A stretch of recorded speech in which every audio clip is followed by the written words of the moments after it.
ആ ആവേശം നിലനിർത്തുകയും ചെയ്യുന്നത് തീർച്ചയായിട്ടും മറ്റുള്ളവർക്കും ഏറ്റവും പ്രചോദനം നൽകുന്ന ഒരു വസ്തുതയാണ്. ഒരിക്കൽ കൂടി ഇന്നത്തെ മീറ്റിംഗിൽ പങ്കെടുത്ത ഏവർക്കും മലയാളം സൊസൈറ്റിയുടെ പേരിൽ ഞാൻ സ്വാഗതം അറിയിക്കുന്നു. പ്രത്യേകിച്ച് നാട്ടിൽ പോയിട്ട് തിരിച്ചു വന്ന എസ് ജോർജിന് വീണ്ടും no place is better than home. അദ്ദേഹത്തിൻ്റെ ജീവിതത്തിൻ്റെ സിംഹഭാഗവും അമേരിക്കയിലാണ് അദ്ദേഹം വളർന്നതെന്ന് പറയാം. അപ്പോൾ തിരിച്ച് നാട്ടിൽ വന്നതിൻ്റെ സന്തോഷം മുഖത്ത് നോക്കിയാൽ കാണാനുണ്ട്. അതിലുപരിയായിട്ട് നാട്ടിൽ വെച്ച് അദ്ദേഹത്തിൻ്റെ 4 പുസ്തകങ്ങൾ പബ്ലിഷ് ചെയ്യാൻ സാധിച്ചു. അത് ഏറ്റവും അദ്ദേഹത്തിൻ്റെ സ്വന്തം നാട്ടിൽ പഠിച്ച സ്കൂളിൽ വെച്ച് അവിടുത്തെ പൂർവ്വ വിദ്യാർത്ഥികളോടും പലരെയും ഉൾപ്പെടുത്തിക്കൊണ്ട് അത് പ്രകാശനം ചെയ്യാൻ കഴിഞ്ഞു എന്നുള്ളത് ഏറ്റവും അഭിമാനകരവും സന്തോഷകരമായ ഒരു വസ്തുതയാണ്. അദ്ദേഹത്തിൻ്റെ സന്തോഷത്തോടൊപ്പം മലയാളം സൊസൈറ്റിയിലെ അംഗങ്ങളും വളരെ സന്തോഷത്തോടുകൂടി അഭിനന്ദനങ്ങളും അതുപോലെ അദ്ദേഹത്തിൻ്റെ സന്തോഷത്തിൽ പങ്കുചേരുകയും ചെയ്യുന്നു. അതിലും മിസ്റ്റർ ജോസഫ് പൊന്നോലിക്കും സംരംഭത്തിൽ പങ്കുകൊള്ളാൻ സാധിച്ചെന്നുള്ളതും പ്രത്യേകം എടുത്തു പറയേണ്ട ഒന്നാണ്. So congratulations. പിന്നെ ഇദ്ദേഹത്തിൻ്റെ പുസ്തകങ്ങൾ ആമസോണിലും പബ്ലിഷ് ചെയ്യുന്നുണ്ട്. സോ നിങ്ങൾക്ക് അവസരം കിട്ടുമ്പോൾ ആമസോണിലൊക്കെ ടൈപ്പ് ചെയ്ത് കഴിഞ്ഞാൽ അതൊക്കെ ഒന്ന് ചെക്ക് ചെയ്യാൻ സാധിക്കും. സോ എല്ലാവിധ നമ്മളുടെ സഹകരണങ്ങൾ കൊണ്ട് അദ്ദേഹത്തെ പ്രോത്സാഹിപ്പിക്കണമെന്ന് ഞാൻ ഒരിക്കൽ കൂടി നിങ്ങളോട് അഭ്യർത്ഥിക്കുന്നു. മറ്റൊരു കാര്യം,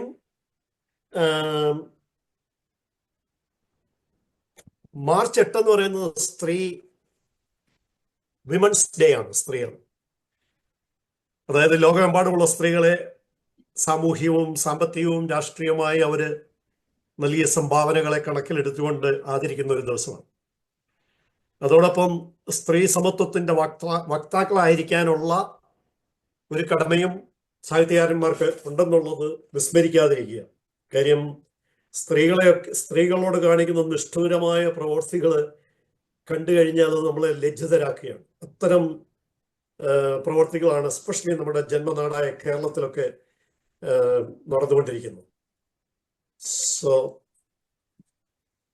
അത് ഞാനിത് വായിച്ചു കഴിഞ്ഞപ്പോൾ എനിക്ക് ഈ സുഗതകുമാരിയുടെ ഒരു കവിത പെൺകുഞ്ഞെന്ന് പറഞ്ഞൊരു കവിതയുണ്ട്.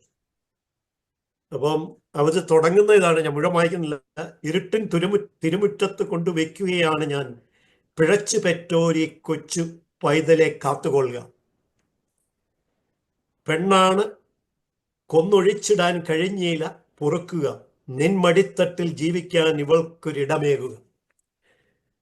പെൺകുഞ്ഞെന്ന് പറയുന്നത് സുഗതകുമാരിയുടെ മനോഹരമായ ഒരു കവിതയാണ്. സൗകര്യം കിട്ടുമ്പോൾ വായിച്ചു നോക്കുക. അതുപോലെ തന്നെ സ്ത്രീകളെക്കുറിച്ച് അവരുടെ അമ്മ എന്ന കവിതയുടെ അടിഭാഗത്ത് കുറച്ച് നോട്ട് കൊടുത്തിട്ടുണ്ട്. അത് ഞാനൊന്ന് വായിക്കാം. സീതാദേവിയുടെ ചാരിത്രം ചോദ്യം ചെയ്തവർ സമൂഹത്തിന്റെ വിഴുപ്പലക്കുന്നവരായിരുന്നു എന്ന് ഓർമ്മിക്കുക. ഇന്നും ബീഹാർ UP അതിർത്തിയിൽ പ്രത്യേക ദിവസങ്ങളിൽ പെൺചന്തകൾ നടക്കുന്നുണ്ട്. വിശ്വാമിത്രൻ മുതൽ ഇന്നലെ റെസ്ക്യൂ ഷട്ടറിലെത്തിയ കമലയുടെ കാമുകൻ വരെ ആധുനിക വൈദ്യശാസ്ത്രം ഉപയോഗിച്ച് ഭ്രൂണത്തിന്റെ ലിംഗ നിർണയം നടത്തി പെണ്ണാണെങ്കിൽ അലസിപ്പിക്കുന്നു. ഇവർ കൊടുത്തിരിക്കുന്ന നോട്ടാണ്, അവരുടെ അമ്മ എന്ന കവിതയുടെ അടിയിൽ കൊടുത്തിരിക്കുന്ന നോട്ടാണ്. അലസിപ്പിക്കുന്നു. നഗരവാസികൾ ആന്ധ്രയിലും മറ്റുമുള്ള ചില ഗ്രാമങ്ങളിൽ പെണ്ണിനെ പെറ്റ അമ്മയുടെ മാറിൽ മഞ്ഞ അരളിക്കായി അരച്ചു പുരട്ടുന്നു. കുഞ്ഞു മയങ്ങി അവസാനിച്ചു കൊള്ളും. ഇതിനു വേണ്ടി ഒറ്റ നെന്മണി കുഞ്ഞുവായിൽ ഇട്ടുകൊടുക്കുന്ന പതിവുണ്ട്. ക്രിസ്തുമതപ്രകാരം ആദി പാപത്തിന് ഹേതു പെണ്ണു മാത്രം. പിഴച്ചവൾ മാത്രമേ ഉള്ളൂ. പിഴപ്പിക്കുന്നവൻ എന്നൊരു വാക്ക് സമൂഹത്തിന്റെ നിഘണ്ടുവിലില്ല.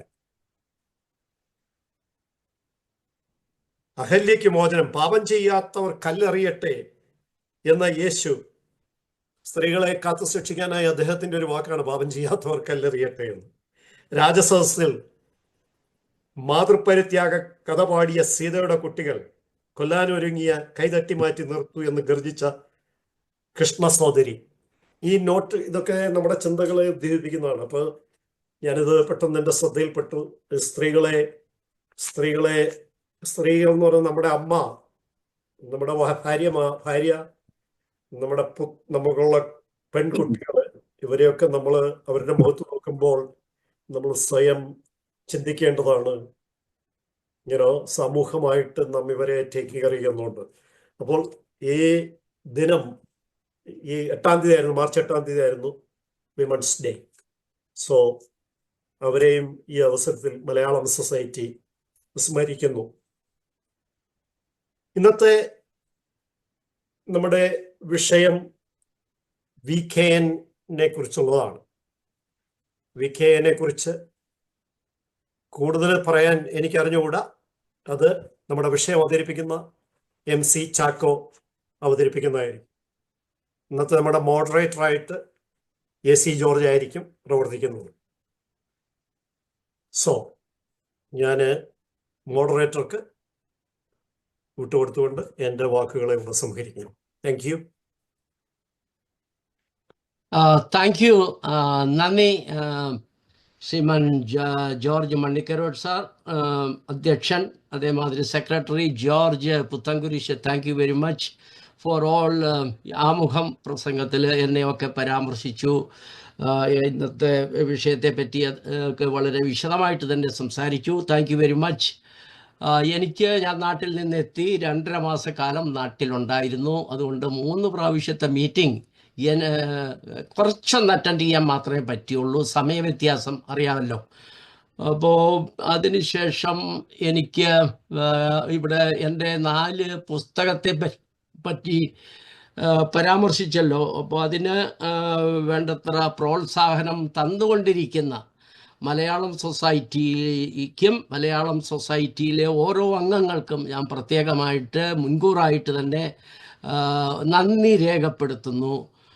അന്ന് എൻ്റെ പുസ്തക പ്രകാശന വേളയിൽ Paingottoor Saint Joseph's Higher Secondary സ്കൂളിൽ പ്രത്യേകമായിട്ട് നേരിട്ടെത്തി എനിക്ക് ഒരു പ്രോത്സാഹനം തരികയും എൻ്റെ അമേരിക്കൻ മലയാളിയുടെ ജീവിത നിരീക്ഷണങ്ങൾ എന്ന ഒരു പുസ്തകം അവിടുത്തെ സ്കൂളിലെ ഹയർ സെക്കൻഡറി സ്കൂൾ പ്രിൻസിപ്പലിൽ നിന്ന് പ്രത്യേകം ഏറ്റുവാങ്ങുകയും അതിനുശേഷം അതിൻ്റെ ഒരു ന്യൂസ് പത്രമാധ്യമങ്ങളിൽ കൊടുക്കുകയും ചെയ്ത ഡോക്ടർ ജോസഫ് പുന്നോലിക്ക് ഞാൻ ഈ അവസരത്തിൽ വളരെയധികം നന്ദി രേഖപ്പെടുത്തുന്നു. അദ്ദേഹം കോട്ടയത്തിൽ നിന്ന് ഇതിനായിട്ട് പ്രത്യേകം റൈഡ് ചെയ്ത് പൈങ്ങോട്ടൂർ എന്ന ഗ്രാമത്തിൽ എത്തിച്ചേർന്നു. പ്രത്യേകം ഞാൻ ഓർമ്മിക്കുന്നു. അന്ന് വൈകുന്നേരം സംഘടിപ്പിച്ച മറ്റൊരു സാഹിത്യ സദസ്സിൽ ഏതാണെങ്കിലും ഡോക്ടർ പുന്നോലിക്ക് നിൽക്കാൻ പറ്റിയില്ല. ആദ്യം പുസ്തക പ്രകാശന വേളയിൽ ഏകദേശം മൊത്തം രാവിലെ മുതൽ നോക്കുകയാണെങ്കിൽ 2000-ൽ ശിഷ്ടം ആളുകൾ വന്നിരുന്നു. അതിനുശേഷം വൈകുന്നേരത്തെ പ്രത്യേക സദസ്സിൽ ഒരു 150 പേർ സെൻറ്റ് സേവിയേഴ്സ് ഓഡിറ്റോറിയത്തിൽ കൂടിയിരുന്നു. അതിന് പുന്നോലിക്ക് പങ്കെടുക്കാൻ പറ്റിയില്ല. ഓക്കെ, അതിന് ഏതാണെങ്കിലും ഞാനത് ദീർഘിക്കാൻ ആഗ്രഹിക്കുന്നില്ല. പിന്നീട് ആരും എൻ്റെ ഈ പുസ്തകം പൈസ കൊടുത്ത് വാങ്ങണമെന്ന് ഞാൻ ആഗ്രഹിക്കുന്നില്ല. ഞാൻ ഈ പുസ്തകം ഒരു സാമ്പത്തിക നേട്ടത്തിന് ഒന്നുമല്ല, നമ്മുടെ ഒരു ഹോബിയോ അല്ലെങ്കിൽ ഭാഷയോട് സാഹിത്യത്തോടുള്ള ഒരു സ്നേഹം അത്രമാത്രം. അതുകൊണ്ട് മലയാളം സൊസൈറ്റിയിലെ ഭാഷാ സ്നേഹികൾക്ക് ഞാൻ പ്രത്യേകമായിട്ട് ഇതിൻ്റെ PDF ഫോർമാറ്റിൽ 1 by 1 അയക്കുന്നതായിരിക്കും. ഇന്ന് തന്നെ മലയാളം സൊസൈറ്റിയുടെ ഈ സൈറ്റിൽ ഞാൻ എൻ്റെ നോവൽ പാളങ്ങൾ എന്നുള്ളത് ഞാൻ പോസ്റ്റ് ചെയ്യുന്നുണ്ട്, നോവൽ പൂർണ്ണമായിട്ട്. അപ്പോൾ അതുകൊണ്ട് ആരും ഇതിന് ആമസോണിൽ പൈസ കൊടുത്താൽ കിട്ടും, ഏതോ $2 എന്തോ, ആരും അതുപോലും ചിലവാക്കണമെന്നില്ല. ഞാൻ ഫ്രീ ഓഫ് കോസ്റ്റ് ഇത് നിങ്ങൾക്ക് അതിൽ ക്ലിക്ക് ചെയ്ത് വായിക്കാവുന്നതാണ് കേട്ടോ. അപ്പോൾ അതുകൊണ്ട് ഇത് പൈസ കൊടുത്ത് വാങ്ങിക്കാനല്ല ഞാനിവിടെ നമ്മുടെ ഈ സൈറ്റുകളെല്ലാം പബ്ലിസൈസ് ചെയ്യുന്നത്. ഇങ്ങനെ ഒരു ബുക്കുണ്ട്, അത് വായിക്കണം. വായിക്കാൻ താല്പര്യമുള്ള ഏവർക്കും മെയിലിൽ ഹാർഡ് കോപ്പി എനിക്ക് ഒരിക്കലും അയക്കാൻ പറ്റിയില്ല. ഹാർഡ് കോപ്പി അയച്ചു കൊടുക്കണമെങ്കിൽ പോസ്റ്റൽ ചാർജ് ആകുമല്ലോ. തീർച്ചയായിട്ടും പോസ്റ്റൽ ചാർജ് $5-8 ആയിരിക്കും. അതുകൊണ്ട് അതിലും എളുപ്പം കമ്പ്യൂട്ടറിൽ, ഇപ്പോൾ ആർക്കാ കമ്പ്യൂട്ടർ അറിയാൻ പാടില്ലാത്തത്, കമ്പ്യൂട്ടറിൽ PDF ഫോർമാറ്റിൽ ആ ബുക്ക് മുഴുവനായിട്ട് ഞാൻ പോസ്റ്റ് ചെയ്യുന്നുണ്ട് 1 by 1. ഒന്ന് ഇന്ന്, പിന്നെ ഒരാഴ്ച കഴിഞ്ഞ് മറ്റൊരു ബുക്ക് എന്നുള്ള കാര്യം അറിയിക്കുന്നു. ഇന്ന് ഞാൻ പോസ്റ്റ് ചെയ്യും തീർച്ചയായിട്ടും. അത് നോവലായിരിക്കും ആദ്യം. അത് ആർക്കും വായിക്കാം, അത് ക്ലിക്ക് ചെയ്താൽ മതി. അത് നിങ്ങൾക്കറിയാമല്ലോ. അപ്പോൾ അല്ലാതെ ഇങ്ങനെ അത് വലുതാക്കുകയും ചെറുതാക്കുകയും ഒക്കെ ചെയ്യാം. അപ്പം വലിയ അക്ഷരം വായിക്കാൻ ബുദ്ധിമുട്ടുള്ളവർക്ക് വലിയ അക്ഷരത്തിലാക്കി വായിക്കാൻ, പുസ്തകത്തെക്കാളും എളുപ്പം വായിക്കാൻ പറ്റും എന്നുള്ള കാര്യം ഞാൻ ഓർമ്മിപ്പിക്കുകയാണ്. പിന്നീട് എനിക്ക് ആമുഖമായിട്ട് ഇത്രയൊക്കെ പറയാനുള്ളൂ. നമുക്ക് വിഷയത്തിലേക്ക് കിടക്കാം. പിന്നെ ഇവിടെ ജോർജ് പുത്തൻകുരിശ് സൂചിപ്പിച്ച മാതിരി നമ്മുടെ വനിതാ ദിനം ആയിരുന്നു ഇന്നലെ 8-ാം തീയതി. അപ്പോൾ ഈ അവസരത്തിൽ എൻ്റെ ഹൃദയത്തെ അങ്ങേയറ്റം മതിച്ച, നമ്മുടെ ആകമാനം മനുഷ്യ മനസാക്ഷിയെ ഈ വനിതാ ദിനത്തിൽ ഞെട്ടിച്ച, കരയിച്ച ഒരു സംഭവം അങ്ങ് ഏറ്റുമാനൂർ തൊടുപുഴ ചുങ്കം എന്നുള്ള സ്ഥലം എൻ്റെ പൈങ്ങോട്ടൂർ എന്ന ഗ്രാമത്തിൻ്റെ അടുത്ത് തന്നെയാണ്. 15 മിനിറ്റ് റൈഡ് ചെയ്താൽ പോകാവുന്നതേ ഉള്ളൂ. അവിടെ അരങ്ങേറിയ ഏറ്റുമാനൂർ റെയിൽ പാളത്തിൽ, എൻ്റെ നോവലിൻ്റെ പേരും പാളങ്ങൾ എന്നുള്ളതാണ്. ഏറ്റുമാനൂർ റെയിൽ പാളത്തിൽ ഞെരിഞ്ഞടങ്ങിയ ഒരു സ്ത്രീ, 2 കുഞ്ഞുങ്ങൾ, അത് നമ്മുടെ ആ മനുഷ്യ മനസാക്ഷിയെ, സ്ത്രീകളുടെ മഹത്വത്തെപ്പറ്റി പറയുമ്പോൾ, സ്ത്രീകൾ അനുഭവിക്കുന്ന യാതനയെപ്പറ്റി പറയുമ്പോൾ, അവരുടെ ആ ബലി ഉണ്ട്, അതിനെപ്പറ്റി ഓർക്കുകയാണ് ഞാൻ. ഹൃദയം നുറുങ്ങി ഒരു ഓർമ്മകളാണ് എനിക്കിപ്പോഴും. രാത്രി ചില അവസരത്തിൽ ഇതിനെപ്പറ്റി ഓർക്കുമ്പോൾ എനിക്ക് ഉറങ്ങാൻ പറ്റുന്നില്ല, അല്ലാതെ ഉറക്കമില്ല. അപ്പോൾ ഇതും കൂടെ കേട്ടപ്പോൾ കൂടുതൽ ബുദ്ധിമുട്ടായി. ഷൈനി 43 വയസ്സ്, അലീന എലിസബത്ത് 11 വയസ്സും 10 വയസ്സുമായ 2 കുരുന്നുകൾ. ഭർത്താവിൻ്റെ മർദ്ദനം, ഭർത്താവിൻ്റെ വീട്ടുകാരുടെ മർദ്ദനം, അതേമാതിരി സ്വന്തം വീട്ടിൽ നിന്ന് അവർക്ക് വേണ്ടത്ര ഒരു സപ്പോർട്ട് കിട്ടിയിട്ടില്ല. ജീവിക്കാൻ ഒരു BSc നേഴ്സ് ജീവിക്കാൻ മാർഗമില്ലാതെ അവസാനം റെയിൽ പാളത്തിൽ തലവെച്ച് കൊടുത്ത കുരുന്നുകളെ നെഞ്ചോട് ചേർത്ത് അവർ ധീരമായി ആ പാളങ്ങളിൽ ജീവിതം അർപ്പിച്ച അവരാകട്ടെ ഇന്ന് നമ്മുടെ ഓർമ്മയിൽ തങ്ങി നിൽക്കുന്ന ഒരു ആത്മീയ താരങ്ങൾ എന്ന് ഞാൻ അനുസ്മരിക്കുകയാണ്. അതോടൊപ്പം ഞാൻ വേറൊരു കാര്യം, നമ്മുടെ മലയാളം സൊസൈറ്റിയുടെ പല മീറ്റിങ്ങുകളും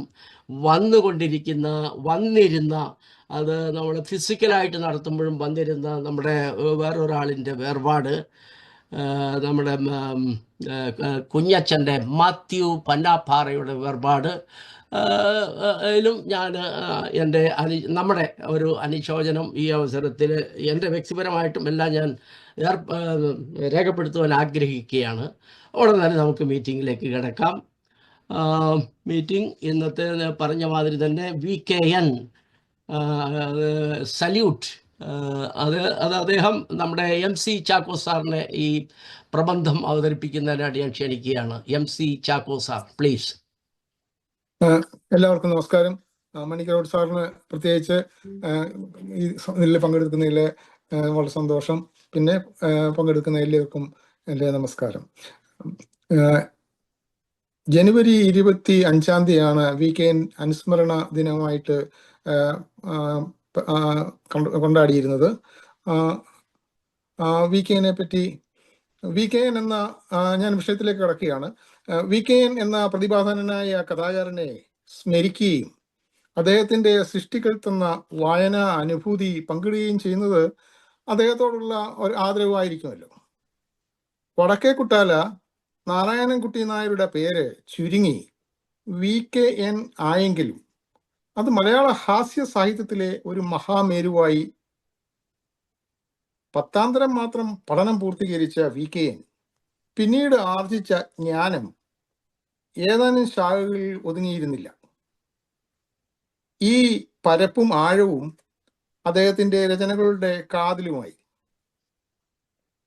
എഴുത്ത് തുടങ്ങിയത് കുറെ താമസിച്ചായിരുന്നുവെങ്കിലും ആരുടെയും ശൈലിയോ ഭാഷയോ പിന്തുടരാതെ തനതായ പാത വെട്ടി അതിലൂടെ രഥമുരുട്ടി ഭാഷയ്ക്കുള്ളിൽ ഭാഷ സൃഷ്ടിച്ചവൻ എന്നാണ് അക്കിത്തം VKനെ വിശേഷിപ്പിച്ചത്.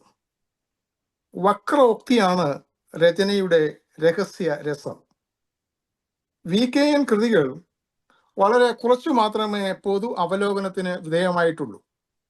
കാരണം വേലിയില്ലാത്ത എഴുത്തായിരുന്നു അത്. സ്ഥലകാലങ്ങൾക്ക് പരിധിയില്ല. ശ്ലീലവും അശ്ലീലവും മക്മോഹൻ രേഖ പോലെ മഞ്ഞു മൂടിക്കിടക്കുന്നു. യുക്തിയെ 7 അയലത്ത് അടുപ്പിച്ചാൽ വായനാരസം സീമ കടക്കും. ബേപ്പൂർ സുൽത്താൻ ഭാഷയിൽ പുതിയ വാക്കുകൾ ഉണ്ടാക്കി. ഈ പയ്യന്റെ തന്ത പുതിയ വാചകങ്ങൾ അവതരിപ്പിച്ചു. മൗലിക കഥാകൃത്തുകൾ എന്ന പദവി ഇവർക്ക് രണ്ടുപേർക്കും മാത്രം അർഹപ്പെട്ടതാണ്. കപട സദാചാരത്തെയും അധികാര ഗർവിനെയും സാമൂഹിക ശ്രേണിത്വത്തെയും എല്ലാ പൊങ്ങച്ചങ്ങളെയും മർമ്മത്തിൽ കുത്തി സ്തംഭിപ്പിച്ച ഈ ഗദ്യകുഞ്ചൻ പദ്യകുഞ്ചൻ നമ്പ്യാരുടെ ജന്മസ്ഥലത്തിന് അടുത്ത് തന്നെയായിരുന്നു ജനിച്ചത്. അത് ഒരു പക്ഷേ ആ സ്ഥലത്തിന്റെ ഭാഗ്യമാവാം. അങ്ങനെ VKനും KKN എന്ന കുഞ്ചൻ നമ്പ്യാരും നിളയുടെ സ്വന്തമായി. ലേഖനങ്ങൾ, കഥകൾ, നോവലുകൾ തുടങ്ങി തൊടാത്ത സാഹിത്യശാഖകൾ അപൂർവം. മലയാളത്തിൽ മാത്രമല്ല, ഇംഗ്ലീഷിലും കഥകൾ എഴുതി. പയ്യൻ, ചാത്തൻസ്, നാണ്വാര്, കുഞ്ഞൻ മേനോൻ എന്നിവരുടെ തെറി കേൾക്കാത്ത അധികാരികൾ ആരുണ്ട്? സാഹിത്യത്തിലെ ഈ ഒറ്റയാൻ തനിക്ക് എതിരെന്ന് തോന്നിയതെല്ലാം കുത്തിയെടുത്ത് ചവിട്ടി അരച്ചു.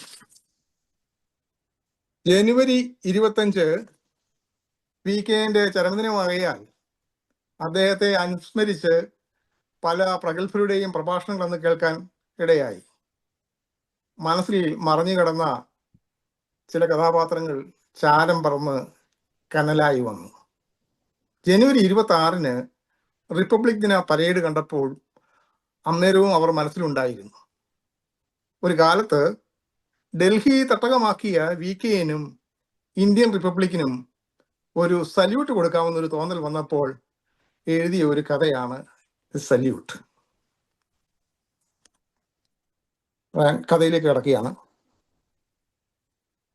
ഇതിലെ കഥാപാത്രങ്ങൾ VKന്റെ കഥാപാത്രങ്ങൾ തന്നെയാണ്. അത് എൻ്റെ മനസ്സിൽ കൂടെ കടന്നു വന്ന അവർ തന്നെയാണ് ഇതിലെ കടന്നിരിക്കുന്നത്. ഒരു പ്രത്യേക ക്ഷണിതാവായി 76ാമത് റിപ്പബ്ലിക് ദിന ആഘോഷാനന്തരം ലേശം ഊർജ നഷ്ടത്തോടെ വസതിയിലെത്തിയ lieutenant colonel miss Renu MD സ്വീകരണ മുറിയിലെ ദിവാനിലേക്ക് ചാഞ്ഞു. സർ CPയിലേക്കായിരുന്നു എന്ന് വെറുതെ ഒന്ന് മോഹിച്ചു പോയി. പയ്യനാണ് ഇന്ന് അടുക്കളയിലും ദേഹണക്കാരൻ. വേലക്കാരന് പൊതു അവധി കേണൽ ഇന്നലെ ഇഷ്ടദാനം ചെയ്തിരുന്നത്. ബ്രഹ്മമുഹൂർത്തേ കർമ്മമധ്യേ കൂകി തടസ്സം സൃഷ്ടിച്ച പൂവനോടുള്ള കലിപ്പ് തീർപ്പാൻ അവൻ അതികാലേ തന്നെ യാത്രയായിരുന്നു. പുനഃപൊതുജനദിന ആഘോഷത്തിന് പോകാൻ ഒരുങ്ങി നിൽക്കുമ്പോഴാണ് പരിക്കുകളേറ്റ ഒരു കുക്കുട യോദ്ധാവുമായി ഈ പയ്യൻ തിരിച്ചു വരുന്നു. അവന്റെ മൊഴിചൊല്ലൽ ഹ്രസ്വമാക്കിയാൽ അതിൻ്റെ പൊരുള ഇങ്ങനെയാണ്. രാവിലെ അവൻ നേരെ പോയത് ഹൗസ് കാസ് പരിസരത്തേക്ക് തന്നെ ആയിരുന്നു. ഭോഗയാഗ ചിലവിലേക്കുള്ള ധനശേഖരണാർത്ഥം 2 വാഴുന്നോർ തങ്ങളുടെ കുക്കുട ചേകോരുമായി ഒരു അംഗത്തിന് പരിസരത്ത് തമ്പടിച്ചിരുന്നു. സായാഹ്നത്തിലേക്കായിരുന്നു പ്രകടനം നിശ്ചയിച്ചിരുന്നത്. ഉദിച്ചപ്പോൾ തന്നെ വിദേശത്തു നിന്നും ദേശീയ മാമാങ്കം കാണാനെത്തിയ കുബേരകളിൽ ചിലർ തങ്ങൾ തങ്ങിയ ഹൗസ് കാസിൽ നിന്നും ബഹിർഗമിച്ചു. യമുനയിൽ മുങ്ങി തങ്ങളുടെ ദാമ്പത്യ വിശ്വസ്തത തിരിച്ചെടുക്കാനായിരുന്നു പുറപ്പാട്. എങ്കിലും കലി പൂണ്ട ഈ ചേകോരെ കണ്ടപ്പോൾ സ്നാനം അംഗം കഴിഞ്ഞിട്ടാകാം എന്നായി. യുദ്ധത്തിന്റെ സമയ യന്ത്രം പുറകോട്ട് തിരിച്ചതിന് വരത്തന്മാരിൽ നിന്നും 5 ഇരട്ടി തീരുവ വരവ് ചെയ്ത് പടഹാള ഊതി കുക്കിട ഉടയ തമ്പ്രാക്കൾ. ഇതിന്റെ ദല്ലാൾ പണിക്ക് പയ്യൻ ഇത്തിരി നാണ്യം വൈദേശികമായി തന്നെ വസൂലാക്കി. പോര് തുടങ്ങി. ഘോര ദ്വന്ദ്വ യുദ്ധം. ചാട്ടവും ചവിട്ടും കൊത്തും ഒഴിച്ചിലും ചിറയിലും. പിന്നെ അത് പിടച്ചിലാകുവാൻ നാഴികയെടുത്തു. പടതോറ്റ കോഴിയെ പയ്യൻ ഏറ്റുവാങ്ങി. അവൻ അതിന്റെ ശേഷക്രിയകളുടെ രക്ഷാധികാരിയുമായി. അവൻ തിരിച്ചെത്തിയപ്പോൾ കേണൽ ചുട്ടികുത്തി കിരീടമണിഞ്ഞ് പട്ടാള വാഹനവും കാത്ത് കവാത്ത് വെക്കുകയായിരുന്നു. വന്നപാടെ കോഴിയെ കാട്ടി വീരസ്യം മൊഴിഞ്ഞു. ശല്യക്കാരിൽ ഇവനെ ഇന്ന് കുഞ്ഞൻ മേനോൻ ശൈലിയിൽ തൂഷനിലയിൽ കുടിയിരുത്തും. പ്രാതലിന് എത്താൻ പറ്റാത്തതിനാൽ അത്താഴത്തിന് ഉത്തരവിട്ട് കുഞ്ഞമേനോന്റെ കുതിരയും പ്രതീക്ഷിച്ചെങ്കിലും വന്ന പട്ടാള വണ്ടിയിൽ സാരഥിയുടെ സല്യൂട്ട് വാങ്ങി മടക്കി സഹസ്രാധിപ കയറിപ്പോയി. പാകത്തിൽ ഒരു ഇരിപ്പിടം തരമായില്ലെങ്കിലും കിട്ടിയ ഇടം പാകത്തിലാക്കി പാർശ്വങ്ങളിലിരുന്ന കൊടുകനും തലയെക്കെട്ട് പഞ്ചാബിക്കും വന്ദനം ചൊല്ലി ആസനസ്ഥയായി. പ്രധാന തന്ത്രിയുടെ രാഷ്ട്ര അഭിവാദ പൂജയിൽ മനമുരുകി പങ്കുചേർന്നു. പിന്നെ രഥാരുഷ്ടയായ സർവ്വസൈന്യാധിപയ്ക്ക് ഉലക്ക നെടുകത്തിൽ എഴുന്നേറ്റ് നിന്ന് ഇടതുകാലിൽ നിന്ന് വലതുകാൽ മുട്ട് മാറോളം പൊക്കിച്ചവിട്ടി വലതു കരാങ്കുനികൾ ചേർത്ത് പിടിച്ച് ചെറുവിരൽ മുകളിലാക്കി നടുവിരൽ സിന്ദൂര ബിന്ദുവിൽ എത്തിച്ച് ഒരു കൊളോണിയൽ അഭിവാദനം കൊടുത്തു. ഇതിന്റെ ആർഷഭാരത തർജിമ താമസിയാതെ വരുമെന്ന് പ്രതീക്ഷിക്കുന്നു. മയൂര സിംഹാസനവും കോഹിനൂർ പതിച്ച കിരീടവും ഇല്ല എന്നാലും പ്രഥമ പൗര മോഷണം മുതൽ ഉപയോഗിക്കുന്നതിനേക്കാൾ പ്രൗഢ തന്നെ. രാഷ്ട്ര തലവിക്കൊപ്പം വിദേശ അതിഥി മലാക്കനെയും അഭിവാദിച്ച് എല്ലാവരും ആസനസ്ഥരായി. തുടർന്ന് വന്ന ഗന്ധർവ യക്ഷ ഭൂതഗണാദി പിന്നെ അപ്സര യക്ഷി കൂട്ടങ്ങളുടെയും ബകശകടാദി അസുര വൃന്ദത്തിന്റെയും പ്രകടന വന്ദനം ഏറ്റുവാങ്ങാൻ വലതുകര തലം ചെന്നിയിൽ ചേർത്തൊരു നിൽപ്പായിരുന്നു സർവസൈന്യാധിപർ. പ്രകടനം ലോകത്തെ ഞെട്ടിക്കുന്നു എന്ന് തത്സമയ സംക്ഷേപകർ. വിറയിൽ റിച്ചറിന്റെ കോലിൽ ഇട്ട് കിടന്നത്രേ. പുറപ്പാടുകളിൽ അവസാനത്തേത് കടന്നപ്പോഴേക്കും കൈതാക്കാതെ 3.25 നാഴിക നിൽക്കേണ്ടി വന്നു. ഈ നിൽപ്പ് നാഡീപേശികൾക്ക് താങ്ങാനാകുമോ എന്നൊരു സന്ദേഹം ഡോക്ടർ രേണുക MDക്ക് തോന്നുകയും ചെയ്തു. വിന്യാസങ്ങളും കെട്ടുകാഴ്ചകളും വീതി ഒഴിഞ്ഞ് കേണൽ വീട്ടിലെത്തിയപ്പോൾ അടുത്തുള്ള കോഴികളും കൂട്ടിൽ കയറിയിരുന്നു. അടുക്കളയിൽ നിന്നും നല്ല കോഴിക്കറിയുടെ മണം വരുന്നുണ്ട്. കുട്ടൻ കോഴിക്കറി വെക്കുന്നത് ഒന്ന് കണ്ടാലോ? ആനന്ദവല്ലി അടുക്കള ലക്ഷ്യമാക്കി പട്ടാള നീക്കം നടത്തി. നളന് കുഞ്ഞമേനോന്റെ പണിവേഷം തന്നെ. ചുട്ടിത്തോർത്തല്ലാതെ വേറെ ഒരു നാടയും അകത്തോ പുറത്തോ ഇല്ല. തിരിഞ്ഞു നോക്കിയ പയ്യന് പട്ടാള വേഷത്തോട് ഒരാസക്തി. പൂവന്റെ അങ്കവാലും പൂടയും പറിച്ച് അവൻ ഇപ്പോൾ ഒരു പിടക്കോഴിയായി ആ പടച്ചട്ടയ്ക്ക് അകത്തേക്കൊന്ന് ഒതുങ്ങുവാൻ ഒരു അഭിനിവേശം തോന്നി. പോരുകോഴിയുടെ അരി വേവുചട്ടിയിൽ നിന്നും തവിയിലാക്കി അവൻ ആ സേനാനായിക്ക് നീട്ടിയതും അവരുടെ ഔദ്യോഗിക ഫോൺ അടിച്ചതും ഒരുപോലെയായിരുന്നു. അങ്ങേ തലയ്ക്കൽ കരസേനാധിപനായിരുന്നു. രാഷ്ട്രതലൈവി സർവസൈന്യാധിപയ്ക്ക് തോൾ ഉളുക്കിയിരിക്കുന്നു. താമസമിന രാഷ്ട്രപതി ഭവനിൽ എത്തണം. പതിയാണോ പത്നിയാണോ? ആട്ടം കഴിഞ്ഞിട്ടില്ല, വേഷം അഴിക്കേണ്ട. തനിക്കുള്ള പട്ടാള വണ്ടി ഉടനെ എത്തും. വിരഹ വിവരം പയ്യനെ അറിയിച്ച് അത്താഴത്തിന് തന്നെ കാക്കേണ്ടെന്നും കോഴി മുഴുവൻ അകത്താക്കി പോരിന് തയ്യാറായിക്കൊള്ളാൻ ഒരു വെല്ലുവിളിയും കൊടുത്തു. അപ്പോഴാണ് അവൻ പിണ്ണതൈലം കയ്യിലെടുത്തോളാൻ പറഞ്ഞത്. ശരിയാണ്, കരുതിയേക്കാം. തോൾ ഉളുക്കിനും ഭരിക്കാതിരിക്കില്ല. കഴിഞ്ഞ വാരത്തിലായിരുന്നല്ലോ ദ്വന്ദ്ത്തിനിടെ നടു ഉളുക്കിയതും അവൻ തൈലം വിട്ട് തടവി പിന്നെ യുദ്ധം പൂർത്തിയാക്കിയതും.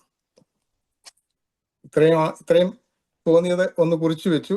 ഇത് VK-നോടുള്ള ഒരു ആദരവായി കണക്കാക്കുക. ഞാൻ ഇതാണ് അവതരിപ്പിച്ചത്. Thank you MC Chacko sir, thank you very much. അടുത്തതായിട്ട് നമുക്ക് ചർച്ചയിലേക്ക് പോകാം. ആരാണ്? Professor Philip Kallada sir, please. Okay. MC Chacko sir ഹാസ്യരസത്തിന്റെ ഒട്ടും തനിമ നഷ്ടപ്പെടാതെ തന്റെ ചെറുകഥ VK-നെ അനുസ്മരണമായി ഇവിടെ അവതരിപ്പിച്ചു. കഥ എല്ലാവർക്കും മനസ്സിലായി. സംഗതി വളരെ ഭംഗിയായിരുന്നു. എന്നാൽ ഹാസ്യ സാഹിത്യം നമ്മുടെ അടുത്ത കാലത്തുണ്ടായ ഒരു സംഭവമല്ല.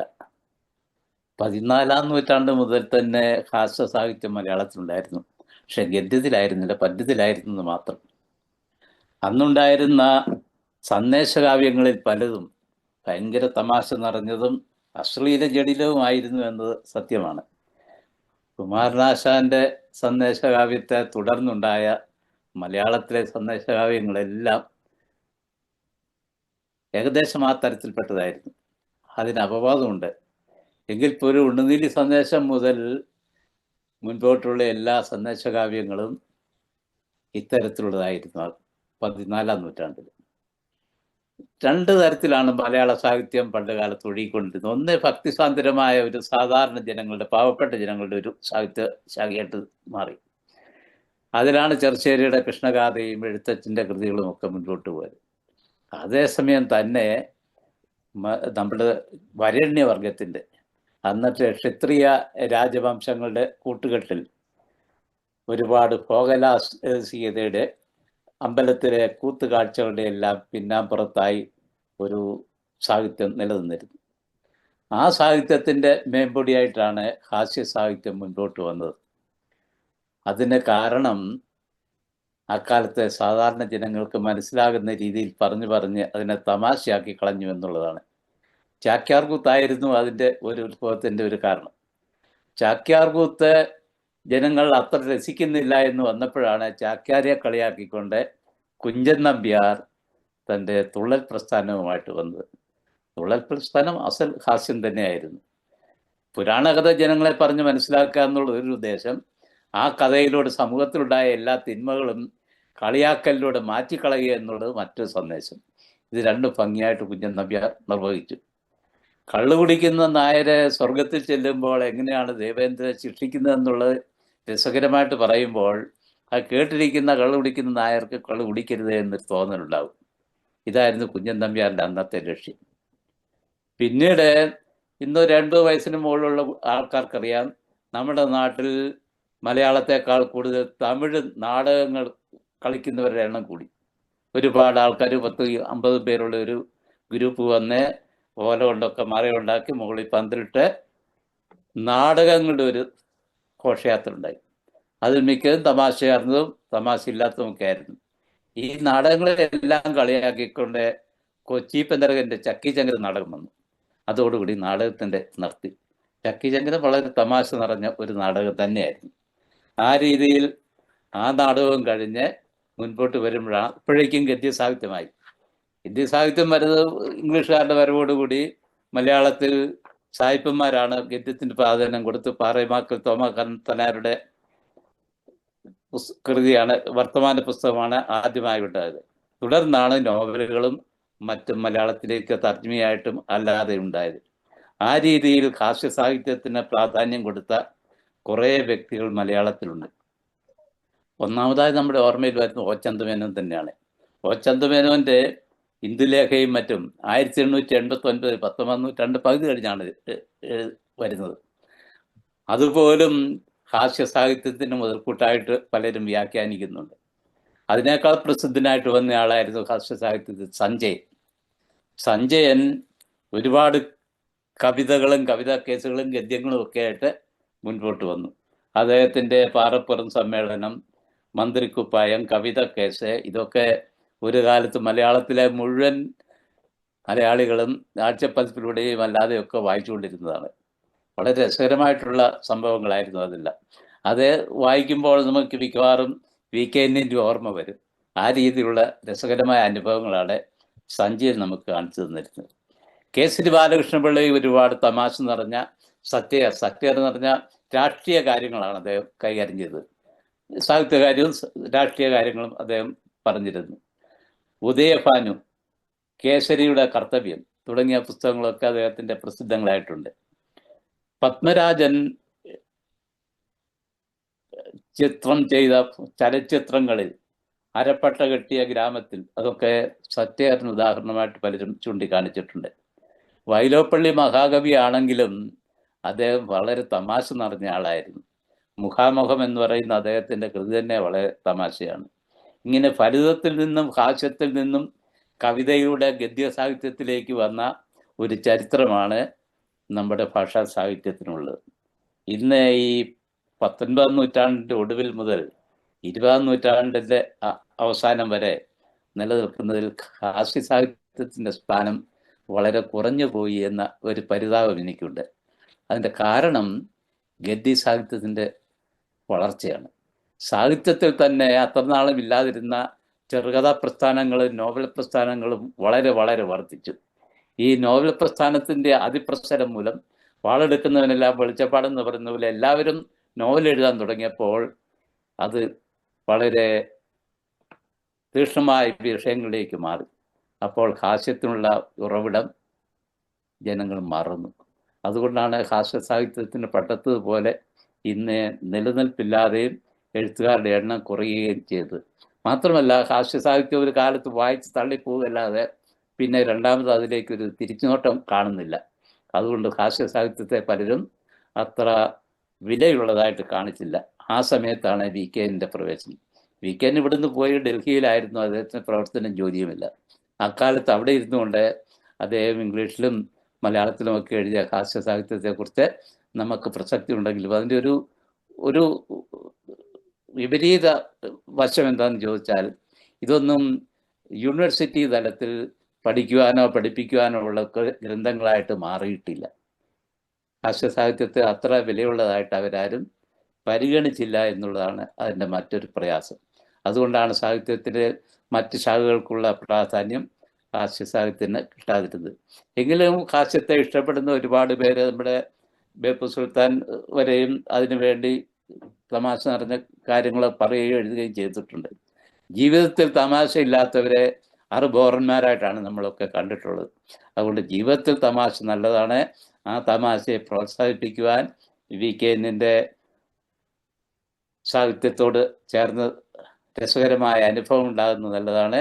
അത്തരത്തിൽ നമ്മുടെ ഡൽഹിയിൽ നടന്ന ഒരു സംഭവത്തെ ഇതിവൃത്തമാക്കി പ്രിയപ്പെട്ട MC ചാക്കോ സാറ് അവതരിപ്പിച്ച ഈ സല്യൂട്ട് എന്ന ഈ കഥ ഏറ്റവും മനോഹരമായിട്ട് തന്നെ എനിക്ക് തോന്നി, വളരെ രസകരമായിട്ട് തോന്നി. അത്തരത്തിലുള്ളത് വീണ്ടും ഉണ്ടാകുമെന്ന് ഞാൻ പ്രതീക്ഷിക്കുന്നു. Thank you. Thank U professor sir, thank U. Salute. അടുത്തതായിട്ട് നമുക്ക് പോകാം. ജെയിംസ് ചിറവടം.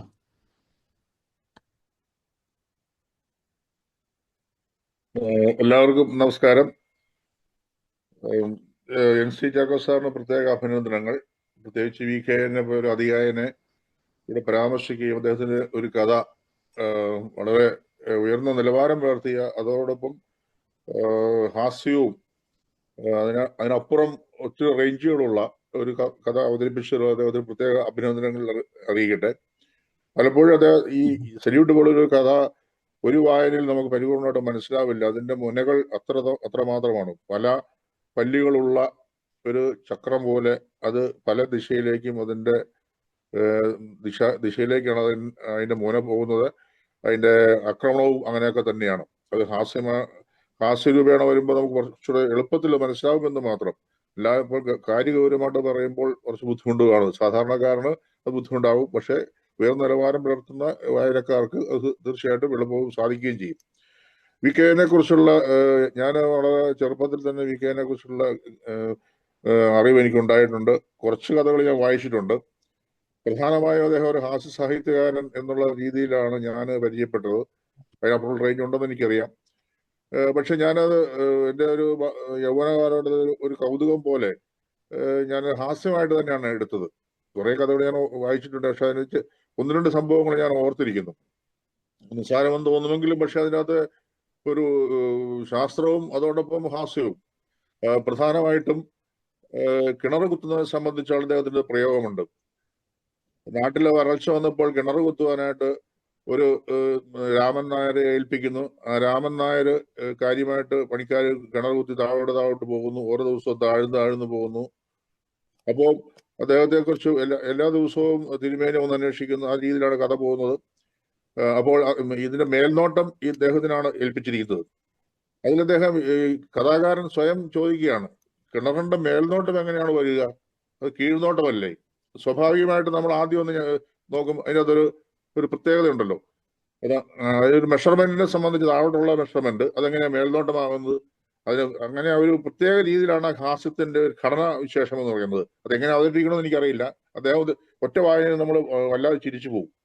അങ്ങനെ അതോടൊപ്പം അദ്ദേഹത്തിന് ചില കണ്ടെത്തലുകൾ. ചെറുമർ എന്നുള്ളത് ശരിക്കും ജർമ്മൻകാർ ഇവിടെ കുടുങ്ങിപ്പോയ ജർമ്മൻകാരാണെന്നുള്ള ചില പ്രയോഗങ്ങൾ. അങ്ങനെ എടുത്തു പറയത്തക്ക രീതിയിൽ വളരെ വളരെ രസകരമായ രീതിയിലുള്ള ഒത്തിരി സംഭവങ്ങളുണ്ട്. ഞാൻ എല്ലാം ഓർക്കുന്നില്ല, പക്ഷെ കുറച്ചുകൂടി ശ്രദ്ധിക്കേണ്ടതായിരുന്നു എനിക്ക് ഇപ്പൊ തോന്നിപ്പോകുന്നുണ്ട്. കാരണം ഇത്ര പ്രാധാന്യത്തോടുകൂടി ഈ പല സംഭവങ്ങളും ഇപ്പൊ ഡൽഹിയിലെ രാഷ്ട്രീയത്തെ സംബന്ധിച്ച് അങ്ങനെയൊക്കെ പല കാര്യങ്ങളും പറഞ്ഞു പോകുമ്പോൾ പിന്നീട് പല ഇതിനെ സംബന്ധിച്ച് വളരെ ഗഹനമായ ഒരു പഠനം അദ്ദേഹത്തെ പറ്റി നടത്തിയിട്ടുണ്ട്.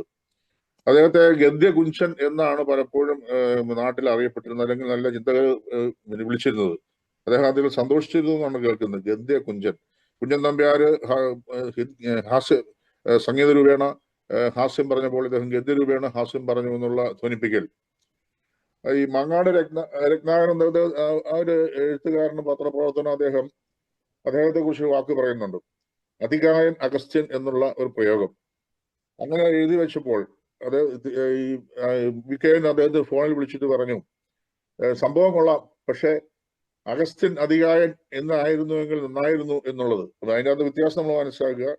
ഇദ്ദേഹത്തെ പുകഴ്ത്തുവാൻ വേണ്ടിയാണ് അദ്ദേഹം അതികായൻ അഗസ്ത്യൻ എന്ന് പറഞ്ഞത്. പക്ഷെ വികേൻ അത് സ്വീകരിച്ചുകൊണ്ട് തന്നെ പറയുന്നു, അഗസ്ത്യൻ അതികായൻ എന്ന് തന്നെ ഇരിക്കട്ടെ, അതല്ലേ അതിന്റെ ശരി, അതല്ലേ അതിന്റെ.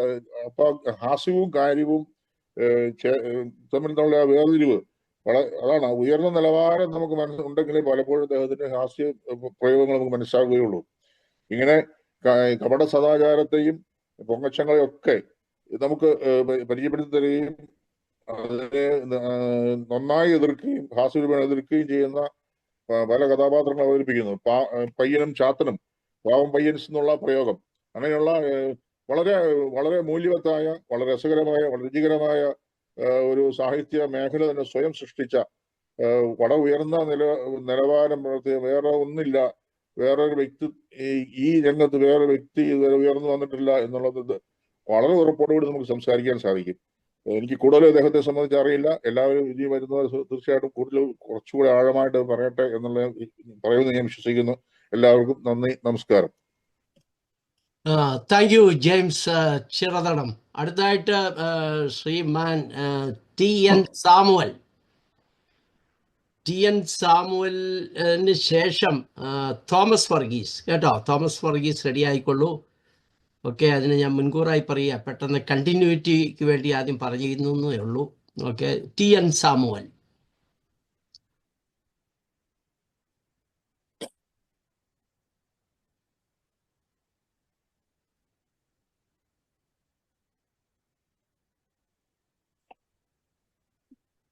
TN സാമുവൽ അൺമ്യൂട്ട് ചെയ്യാം. ഓക്കെ, എല്ലാവർക്കും നമസ്കാരം. Thank U, welcome sir. Thank you, welcome. ഇപ്പൊ വന്നേ ഉള്ളോ രാജു? Thank you. കുഴപ്പമില്ല. നമ്മള് തുടരുകയാണ് കേട്ടോ, തുടരുകയാണ്. TN Samuel. ഒരു നമ്മൾ ക്ലോക്ക് തിരിച്ചില്ല അല്ലേ? അങ്ങനെ പറ്റി. ഞാൻ വലിയ കുളിച്ച് റെഡിയായിട്ട് വന്നിരിക്കുകയാണ്. ക്ലോക്ക് 1 മണിക്കൂർ മുന്നോട്ട് കഴിഞ്ഞ രാത്രി തിരിച്ചു. അതുകൊണ്ട് മീറ്റിംഗ് 1 മണിക്കൂർ കഴിഞ്ഞു കേട്ടോ, കുഴപ്പമില്ല. സോറിയാ. ഓക്കെ, കുഴപ്പമില്ല, സബ്ജക്ട് ഞങ്ങളൊരു വീക്കെൻഡ് ആയതുകൊണ്ട് ഞങ്ങൾ ഹാസ്യാത്മകമായിട്ട് തന്നെ അങ്ങ് എടുത്തേക്കാം. അത് തന്നെ അത് തന്നെ അത് തന്നെ. വീക്കെൻഡ് രീതിയിൽ അങ്ങ് എടുത്താൽ മതി. ഓക്കെ. T N Samuel. കേൾക്കുന്നുണ്ടോ? Okay, thank you. കേൾക്കാം. കേൾക്കാമല്ലേ? ഓക്കെ. എല്ലാവർക്കും എൻ്റെ വിനീതമായ നമസ്കാരം. കഴിഞ്ഞ മീറ്റിങ്ങിൽ എനിക്ക് പങ്കെടുക്കാൻ സാധിച്ചില്ല. എന്തായാലും ഇന്ന് മണിക്കരോട് സാറിനെ പങ്കെടുക്കുന്നു എന്ന് കാണുന്നതിൽ സന്തോഷം. അതേപോലെ തന്നെ വടക്കൻ വീരഗാഥയിലെ തച്ചോളി നായകന്മാരെ പോലെ നാട്ടിൽ പോയി കാര്യങ്ങളെല്ലാം സാധിച്ച് യുദ്ധം ചെയ്ത് മടങ്ങി വന്ന AC ജോർജ് സാറിനെ കണ്ടതിലും ഒത്തിരി സന്തോഷം. പിന്നെ നമ്മുടെ വനിതാ ദിനത്തിലെ നമ്മുടെ ധീര വനിത ഇന്ന് എത്തിയിട്ടുണ്ടോ? ഇന്നിവിടുണ്ടോ? കണ്ടില്ല കേട്ടോ. വരുമായിരിക്കും.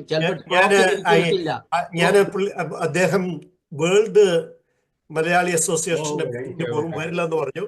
ഞാൻ നയനാൻ മാത്തുള്ളയോടും സംസാരിച്ചു. ഇവർ രണ്ടുപേരും അതിനുവേണ്ടി പോവുകയാണെന്ന് പറഞ്ഞു. എനിക്ക് വ്യക്തമായിട്ട് കാണാൻ സാധിക്കാത്തതുകൊണ്ടാണ് ഞാൻ ചോദിക്കേണ്ടി വന്നത്. കുഴപ്പമില്ല, ഞാൻ പറയാനും മറന്നുപോയി. എന്തായാലും നമുക്ക് സല്യൂട്ടിലേക്ക് വരാം. ഒന്നാന്തരം ഒരു ഹാസ്യകഥയും അതിനോട് കഴിഞ്ഞിട്ട് ഫിലിപ്പ് കല്ലട സാറിൻ്റെ സ്റ്റഡി ക്ലാസ്സിനും ശേഷമാണ് നമ്മളിത് ചർച്ച ചെയ്തുകൊണ്ടിരിക്കുന്നത്. മറന്നു പോകുന്നതിന് മുമ്പ് ഒരു കാര്യം പറയട്ടെ. MC ചാക്കോ സാറിൻ്റെ കഥ സല്യൂട്ട് ഞാൻ വായിച്ചതിന് ശേഷം, ആ കഥയ്ക്ക് ശേഷമാണ് അദ്ദേഹം എഴുതിയത്. VKNനെ ഓർത്തുകൊണ്ട് ഞാൻ എഴുതിയ കഥയാണെന്ന്. അല്ലായിരുന്നുവെങ്കിൽ ഞാൻ സത്യം പറഞ്ഞാൽ ആ കഥ വായിച്ചത് അത് VKNന്റെ കഥയാണെന്ന് തന്നെയാണെന്ന് കരുതിയത്. അത്രമാത്രം VKNന്റെ കഥകളോട് സാമ്യപ്പെട്ട ഒരു കഥയാണ് MC ചാക്കോ സാർ എഴുതി. ഞാൻ VKNന്റെ കഥ നേരത്തെ വായിച്ചിട്ടുള്ളത് കൊണ്ടാണ് ഞാനത് പറയുന്നത്. സറ്റയർ എന്ന് പറയുമ്പോൾ തീർച്ചയായിട്ടും അതിൻ്റെ ഒരു പ്രത്യേകത, നമുക്ക് നേരിട്ട് പറയാൻ സാധിക്കാത്ത അധികാര ശ്രേണികളിലുള്ള ആൾക്കാരെ വളഞ്ഞ വഴിയിൽ കൂടെ കാര്യങ്ങൾ പറയുക അല്ലെങ്കിൽ കളിയാക്കുക എന്നുള്ളതാണല്ലോ സറ്റയർ കൊണ്ട് ഉദ്ദേശിക്കുന്നത്. ഇത് തീർച്ചയായിട്ടും VKNന്റെ കഥകളിൽ വളരെ നിറഞ്ഞു നിൽക്കുന്ന കാര്യങ്ങളായിരുന്നു. VKNന്റെ കഥ വായിച്ചിട്ടുള്ളത് കൊണ്ട് തന്നെ MC ചാക്കോ സാറ് ഇത്ര ഭംഗിയായിട്ട് കഥ എഴുതുമെന്ന് ഞാൻ ഒരിക്കലും കരുതിയിരുന്നില്ല. നല്ല ഒന്നാന്തരം എഴുത്ത്. പക്ഷേ ഒരു ഒരു ഒരു ഇതിൻ്റെ മൊത്തത്തിലുള്ള ഒരു കുഴപ്പം, ഈ നേരത്തെ ജെയിംസ് പറഞ്ഞതുപോലെ ഇത് മുഴുവൻ മനസ്സിലാക്കാനുള്ള ഒരു ചെറിയ പരിമിതി പല വായനക്കാർക്കും ഉണ്ടാകാനുള്ള സാധ്യതയുണ്ട്. അവർ ഉദ്ദേശിക്കുന്ന പരിസ്ഥിതിയും ആ പശ്ചാത്തലവും നല്ലപോലെ നമുക്കറിയാമെങ്കിൽ നമുക്ക് ആ കഥ കൂടുതൽ മനസ്സിലാക്കാനും ആസ്വദിക്കാനും സാധിക്കും. പക്ഷേ എല്ലാ വായനക്കാർക്കും 100% വായനക്കാർക്കും ഒരുപോലെ അതത്ര എൻജോയ് ചെയ്യാൻ സാധിക്കുമോ എന്നുള്ള ഒരു സംശയം എനിക്കുണ്ട് ഇത്തരം കഥകളിൽ. എങ്കിലും MC ചാക്കോ സാറ് സ്കോർ ചെയ്തു, പറയാതിരിക്കാൻ നിവൃത്തിയില്ല. അങ്ങേയറ്റം ഗംഭീരമായിരിക്കുന്നു ആ കഥ. തുടർന്നും ഇത്തരം നല്ല കഥകൾ അദ്ദേഹത്തിൻ്റെ തൂലികയിൽ നിന്നും ഇനിയും ഉണ്ടാകട്ടെ എന്ന് ഞാൻ ആശംസിക്കുന്നു. നന്ദി, നമസ്കാരം. Thank you TN Samuel sir. Thank you. Thomas വർഗീസിന്റെ പേര് ഞാൻ വിളിച്ചിരുന്നു റെഡിയാകാൻ. Thomas Varghese, please. Thomas Varghese, കുറച്ചുകൂടെ ടൈം കിട്ടാനാണ് ഞാൻ മുൻകൂർ പറഞ്ഞത് കേട്ടോ. റെഡിയായിരിക്കാൻ വേണ്ടിയിട്ടാണ്. ഓക്കെ, കാണുന്നില്ല കാര്യം. ഓക്കെ, അടുത്തത് പ്രാവശ്യം കേട്ടോ. റെഡിയായോ Thomas Varghese?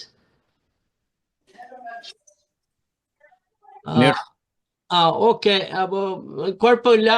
Let him be ready. നമുക്ക് doctor Joseph പുന്നോലിസ്.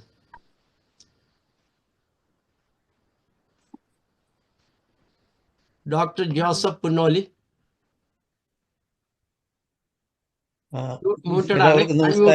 Welcome back sir, welcome back. പറയുന്നത് കേൾക്കാവോ? കേൾക്കാം. വീഡിയോ കുറച്ചുകൂടെ ഒന്ന് പൊക്കി വെച്ചാൽ ഒന്നോടെ. Very good. Thank you. Okay. So എല്ലാവർക്കും നമസ്കാരം. ഞാൻ 2 മാസമായിട്ട് നാട്ടിലായിരുന്നു. ശ്രീ എസ് സി ജോർജിന്റെ പുസ്തക പ്രകാശനം അതിൽ പങ്കെടുക്കാൻ സാധിച്ചത് വലിയ ഒരു അനുഭവമായിരുന്നു. അതിൽ നിന്ന് എനിക്ക് മനസ്സിലായത് പ്രവാസി സാഹിത്യകാരന്മാരെ നാട്ടിൽ വലുതായിട്ട് അംഗീകരിക്കുന്നില്ല. ശ്രീ എ സി ജോർജിനെ പോലെ പിന്നെ ഇവിടെയുള്ള മഹാരഥന്മാരെ പോലെ ഉള്ള സാഹിത്യകാരന്മാരെ നാട്ടിലുള്ളവർക്ക് അത്ര പരിചയമില്ല. പരിചയമുണ്ടെങ്കിൽ തന്നെ അവരെ അംഗീകരിക്കുന്നില്ല എന്നാണ് എനിക്ക് മനസ്സിലായത്.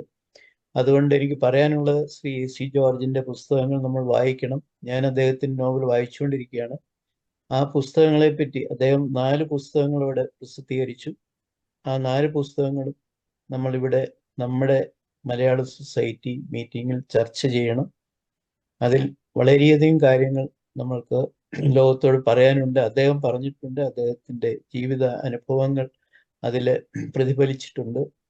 അദ്ദേഹത്തിൻ്റെ നോവലും വളരെ ഹൃദ്യമാണ്. അതേപ്പറ്റി കൂടുതലായിട്ട് ഒരു ചർച്ച നമുക്ക് ആവശ്യമാണ് എന്ന് എനിക്ക് തോന്നുന്നു. ശ്രീ ജോർജ് മണ്ണിക്കരോട്ടിനെ വീണ്ടും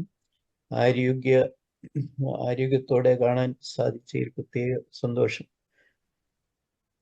സ്ത്രീകളുടെ മേലുള്ള അതിക്രമങ്ങൾ കേരളത്തിൽ കൂടിക്കൊണ്ടിരിക്കുകയാണ്. ഈ വിമൻസ് ഡേ നമ്മൾ ആഘോഷിക്കുമ്പോൾ ശ്രീ ജോർജ് ഉമ്മൻ പറഞ്ഞ പോലെ ഷൈനിയുടെ കഥ വളരെ ഹൃദയഭേദകമാണ്.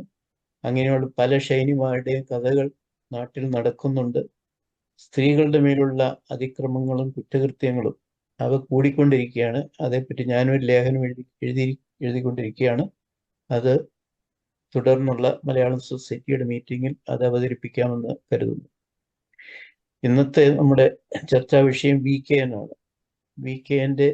VKN അതിനെ പറ്റിയുള്ള കൂടുതൽ വിവരങ്ങളും ആക്ഷേപ സാഹിത്യത്തിൻ്റെ ചരിത്രവും ഫിലിപ്പ് കല്ലട സാർ ഇവിടെ അവതരിപ്പിക്കുകയുണ്ടായി. അത് വളരെയധികം വിജ്ഞാനപ്രദമായിരുന്നു. VKനെ പറ്റി പ്രത്യേകിച്ച് ശ്രീ ജെയിംസ് ചെറുതടവും മറ്റും പറയുകയുണ്ടായി. അതും നമുക്ക് വളരെയധികം വിജ്ഞാനം പകരുന്നതാണ്.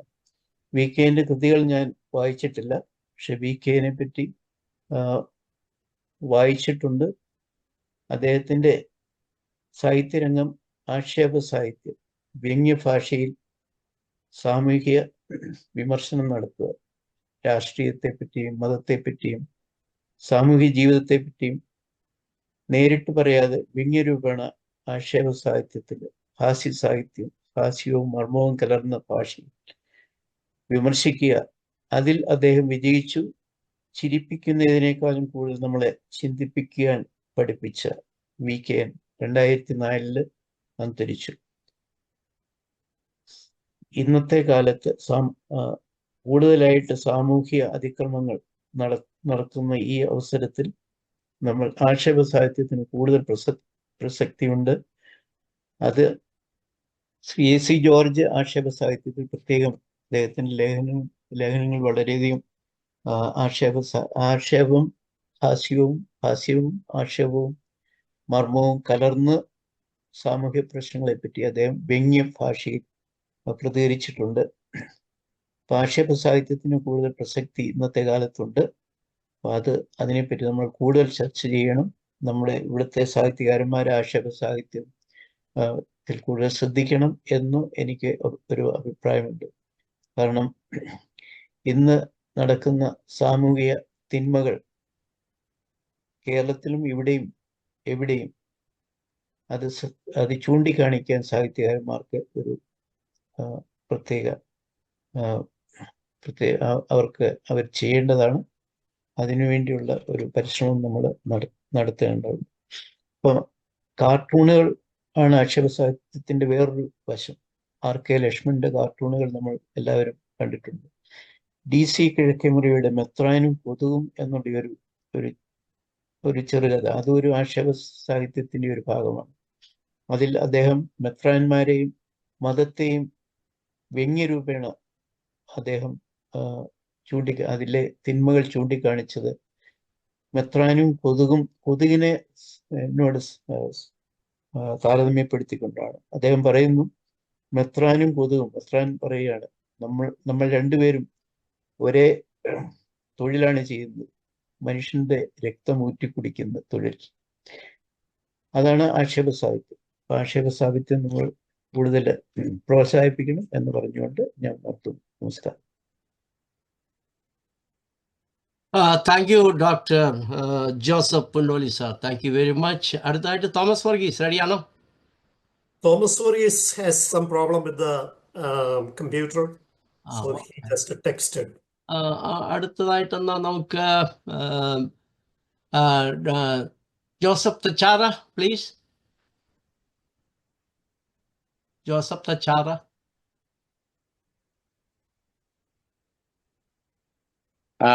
MC ചാക്കോക്ക് ഒരു സല്യൂട്ട്.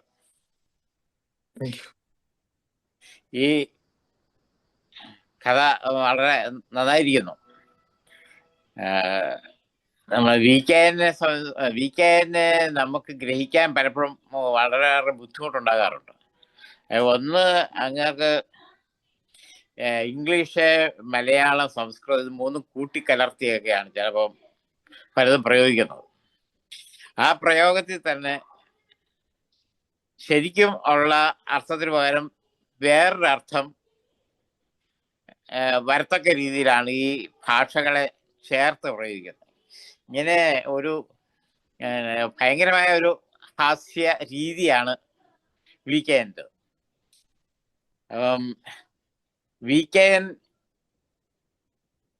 വീക്കെൻഡിന്റെ കൃതികളെക്കാൾ കൂടുതൽ ഫേമസ് ആയത് വീക്കെൻഡ് തന്നെയാണെന്ന് എനിക്ക് തോന്നുന്നത്. കാരണം വീക്കെൻഡ് എന്ന ആ ആളിനെയാണ് എല്ലാവരും പർവ്വതീകരിച്ച് കാണാറ്. അതൊരു വലിയൊരു മനുഷ്യനാണ്.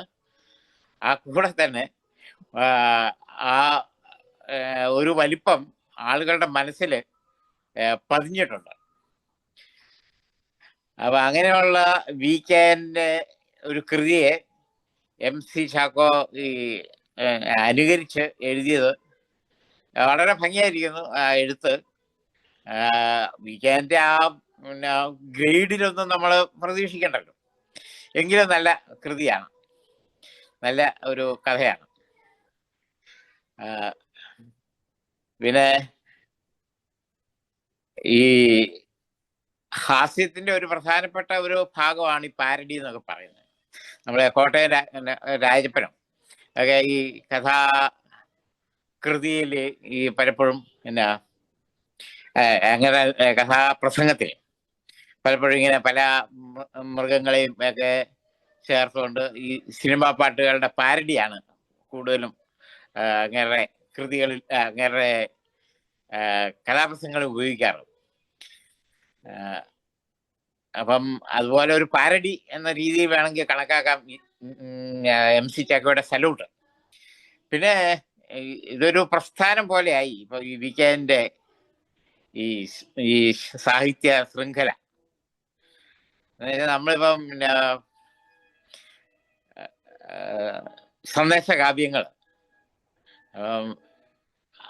ആദ്യം കാളിദാസന്റെ ഒരു സന്ദേശകാവ്യം അവതരിപ്പിക്കപ്പെട്ട് കഴിഞ്ഞാൽ പിന്നെ ഒത്തിരി പേര് സന്ദേശകാവ്യങ്ങളൊന്ന് അനുകരിച്ച് നോക്കുന്ന, അല്ലെങ്കിൽ അത് ആ രീതിയിൽ പല കൃതികൾ എഴുതപ്പെട്ടിട്ടുണ്ട്. അതുപോലെ തന്നെ ഈ കിളിപ്പാട്ട്, കിളിയെ കൊണ്ട് പറയിക്കുന്ന രീതിയിൽ ഒത്തിരി പേര് ഈ കിളിപ്പാട്ട് രീതിയിൽ എഴുതുകയൊക്കെ ചെയ്തായിരുന്നു. എന്ന് പറഞ്ഞ പോലെ വീക്കെൻഡ് ആദ്യമായിട്ടാണ് ഇതുപോലെ അനുകരിച്ച് MC ചാക്കോ എഴുതുന്നതെന്ന് എനിക്ക് തോന്നുന്നു. വേറെ ആരും അങ്ങനെ എഴുതി കണ്ടിട്ടില്ല. വേറെ പലരും അങ്ങനെ എഴുതാൻ സാധിക്കുന്നുണ്ടെങ്കിൽ സാധിക്കട്ടെ. എല്ലാവർക്കും എല്ലാ മംഗളങ്ങളും ആശംസിക്കുന്നു. Thank you Joseph Thachara, thank you. Manikkarot sir റെഡിയാണോ? George Manikkarot sir. ജോർജ് സാറേ അൺമ്യൂട്ട് ചെയ്ത് അഭിപ്രായം രേഖപ്പെടുത്താം sir. George Manikkarot sir. Okay, thank you. എനിക്ക് ഒന്നാമത് പറയാനുള്ളത് വീക്കെൻഡ് ആ പ്രബന്ധം അവതരിപ്പിച്ചത് കേൾക്കാൻ നല്ല സുഖത്തോടെ വളരെ ആസ്വദിച്ച് കേൾക്കാൻ കഴിഞ്ഞു. ഒരു ഒരു ഗെറ്റ് ചൊല്ലുന്ന പോലെ അദ്ദേഹം അത് അവതരിപ്പിച്ചു. പിന്നെ എഴുതിയിരുന്ന കഥ ഞാൻ വിചാരിച്ചു അത് വികേൻ്റെ തന്നെയാണെന്നാണ് ഞാൻ ധരിച്ചത്. ആ രീതിയിൽ വളരെ സത്യമായിട്ടുള്ള കഥയാണ് അദ്ദേഹം അവതരിപ്പിച്ചത്. ഒരു കാര്യം ഇവിടെ പറയാനുള്ളത്, ടി.സി. ജോർജിന്റെ പുസ്തകങ്ങളെ പറ്റി പുസ്തകത്തെ പറ്റി ഞാൻ ഓർത്തില്ല. 4 പുസ്തകങ്ങൾ അദ്ദേഹം പ്രസിദ്ധീകരിച്ചു. നാട്ടിൽ പോയി ഒരു വലിയ കാര്യമാണ് ചെയ്തത്. അദ്ദേഹം വളരെ നാളുകൊണ്ട് എഴുതുന്നുണ്ട്. ഞാൻ ശിഷ്യനായിരുന്നപ്പോൾ അദ്ദേഹം ന്യൂയോർക്കിലായിരുന്നു. വളരെ വർഷം 10-40 വർഷം കൊണ്ട് അദ്ദേഹം എഴുതുന്നുണ്ട്. ഇതുവരെ പബ്ലിഷ് ചെയ്തില്ലല്ലോ എന്നുള്ളതാണ് ഞാൻ ചിന്തിച്ചു പോകുന്നത്. ഇതിനകം അദ്ദേഹം ശ്രമിച്ചിരുന്നെങ്കിൽ പല ബുക്കുകൾ പ്രസിദ്ധീകരിക്കാമായിരുന്നു. അതുപോലെ ഡോക്ടർ പൊന്നോലി പറഞ്ഞതിനോട് ഞാൻ വളരെ യോജിക്കുകയാണ്. ഇവിടെ നമ്മുടെ മെമ്പേഴ്സ് എഴുതുന്നതും പബ്ലിഷ് ചെയ്യുന്നതും നമ്മൾ തീർച്ചയായിട്ടും ഡിസ്കസ് ചെയ്യണം. എല്ലാവരും വായിക്കണം, അതിനെപ്പറ്റി ചർച്ച വെക്കണം. അത് നമ്മൾ കഴിയുന്ന പ്രൊമോട്ട് ചെയ്യണം എന്നുള്ളത് ഞാൻ ചിന്തിക്കുകയാണ്. പിന്നെ നാട്ടില് നമ്മുടെ പുസ്തകങ്ങളിവിടെ പ്രവാസികളായിട്ടുള്ളവരുടെ പുസ്തകങ്ങൾ പ്രസിദ്ധീകരിക്കുന്നത് ഒരു വലിയ കടമ്പയാണ്. അത് നാട്ടിൽ ആരെങ്കിലും സീരിയസ് ആയിട്ട് അല്ലെങ്കിൽ പ്രസിദ്ധീകരിക്കണം, മറ്റുള്ളവരെ വിൽക്കണം എന്നുള്ളൊരു ചിന്തയിൽ ആരും അത് ചെയ്യുന്നതായിട്ട് എനിക്ക് തോന്നുന്നില്ല. ആർക്കായാലും പബ്ലിഷേഴ്സ് വരും, അവർ നമ്മുടെ കയ്യിൽ നിന്ന് ചിലവെല്ലാം കൊടുത്ത് പൈസ കൊടുത്ത് അടുപ്പിക്കും. അത് കഴിഞ്ഞിട്ട് പിന്നെ പബ്ലിഷ് ചെയ്യുന്നതൊക്കെ അതുപോലെ തന്നെ. മാത്രമല്ല ഇവിടുത്തെ ഒന്നും അവർ അംഗീകരിക്കുന്നുമില്ല. ആ ഒരു രീതിയിലാണ് പോകുന്നത്. അത് പ്രയാസമുള്ള ഒരു സംഗതിയാണ്. എന്നാലും അദ്ദേഹം പെട്ടെന്ന് ടി.സി. ജോർജ് 4 പുസ്തകം പ്രസിദ്ധീകരിച്ച് വളരെ നല്ല കാര്യം.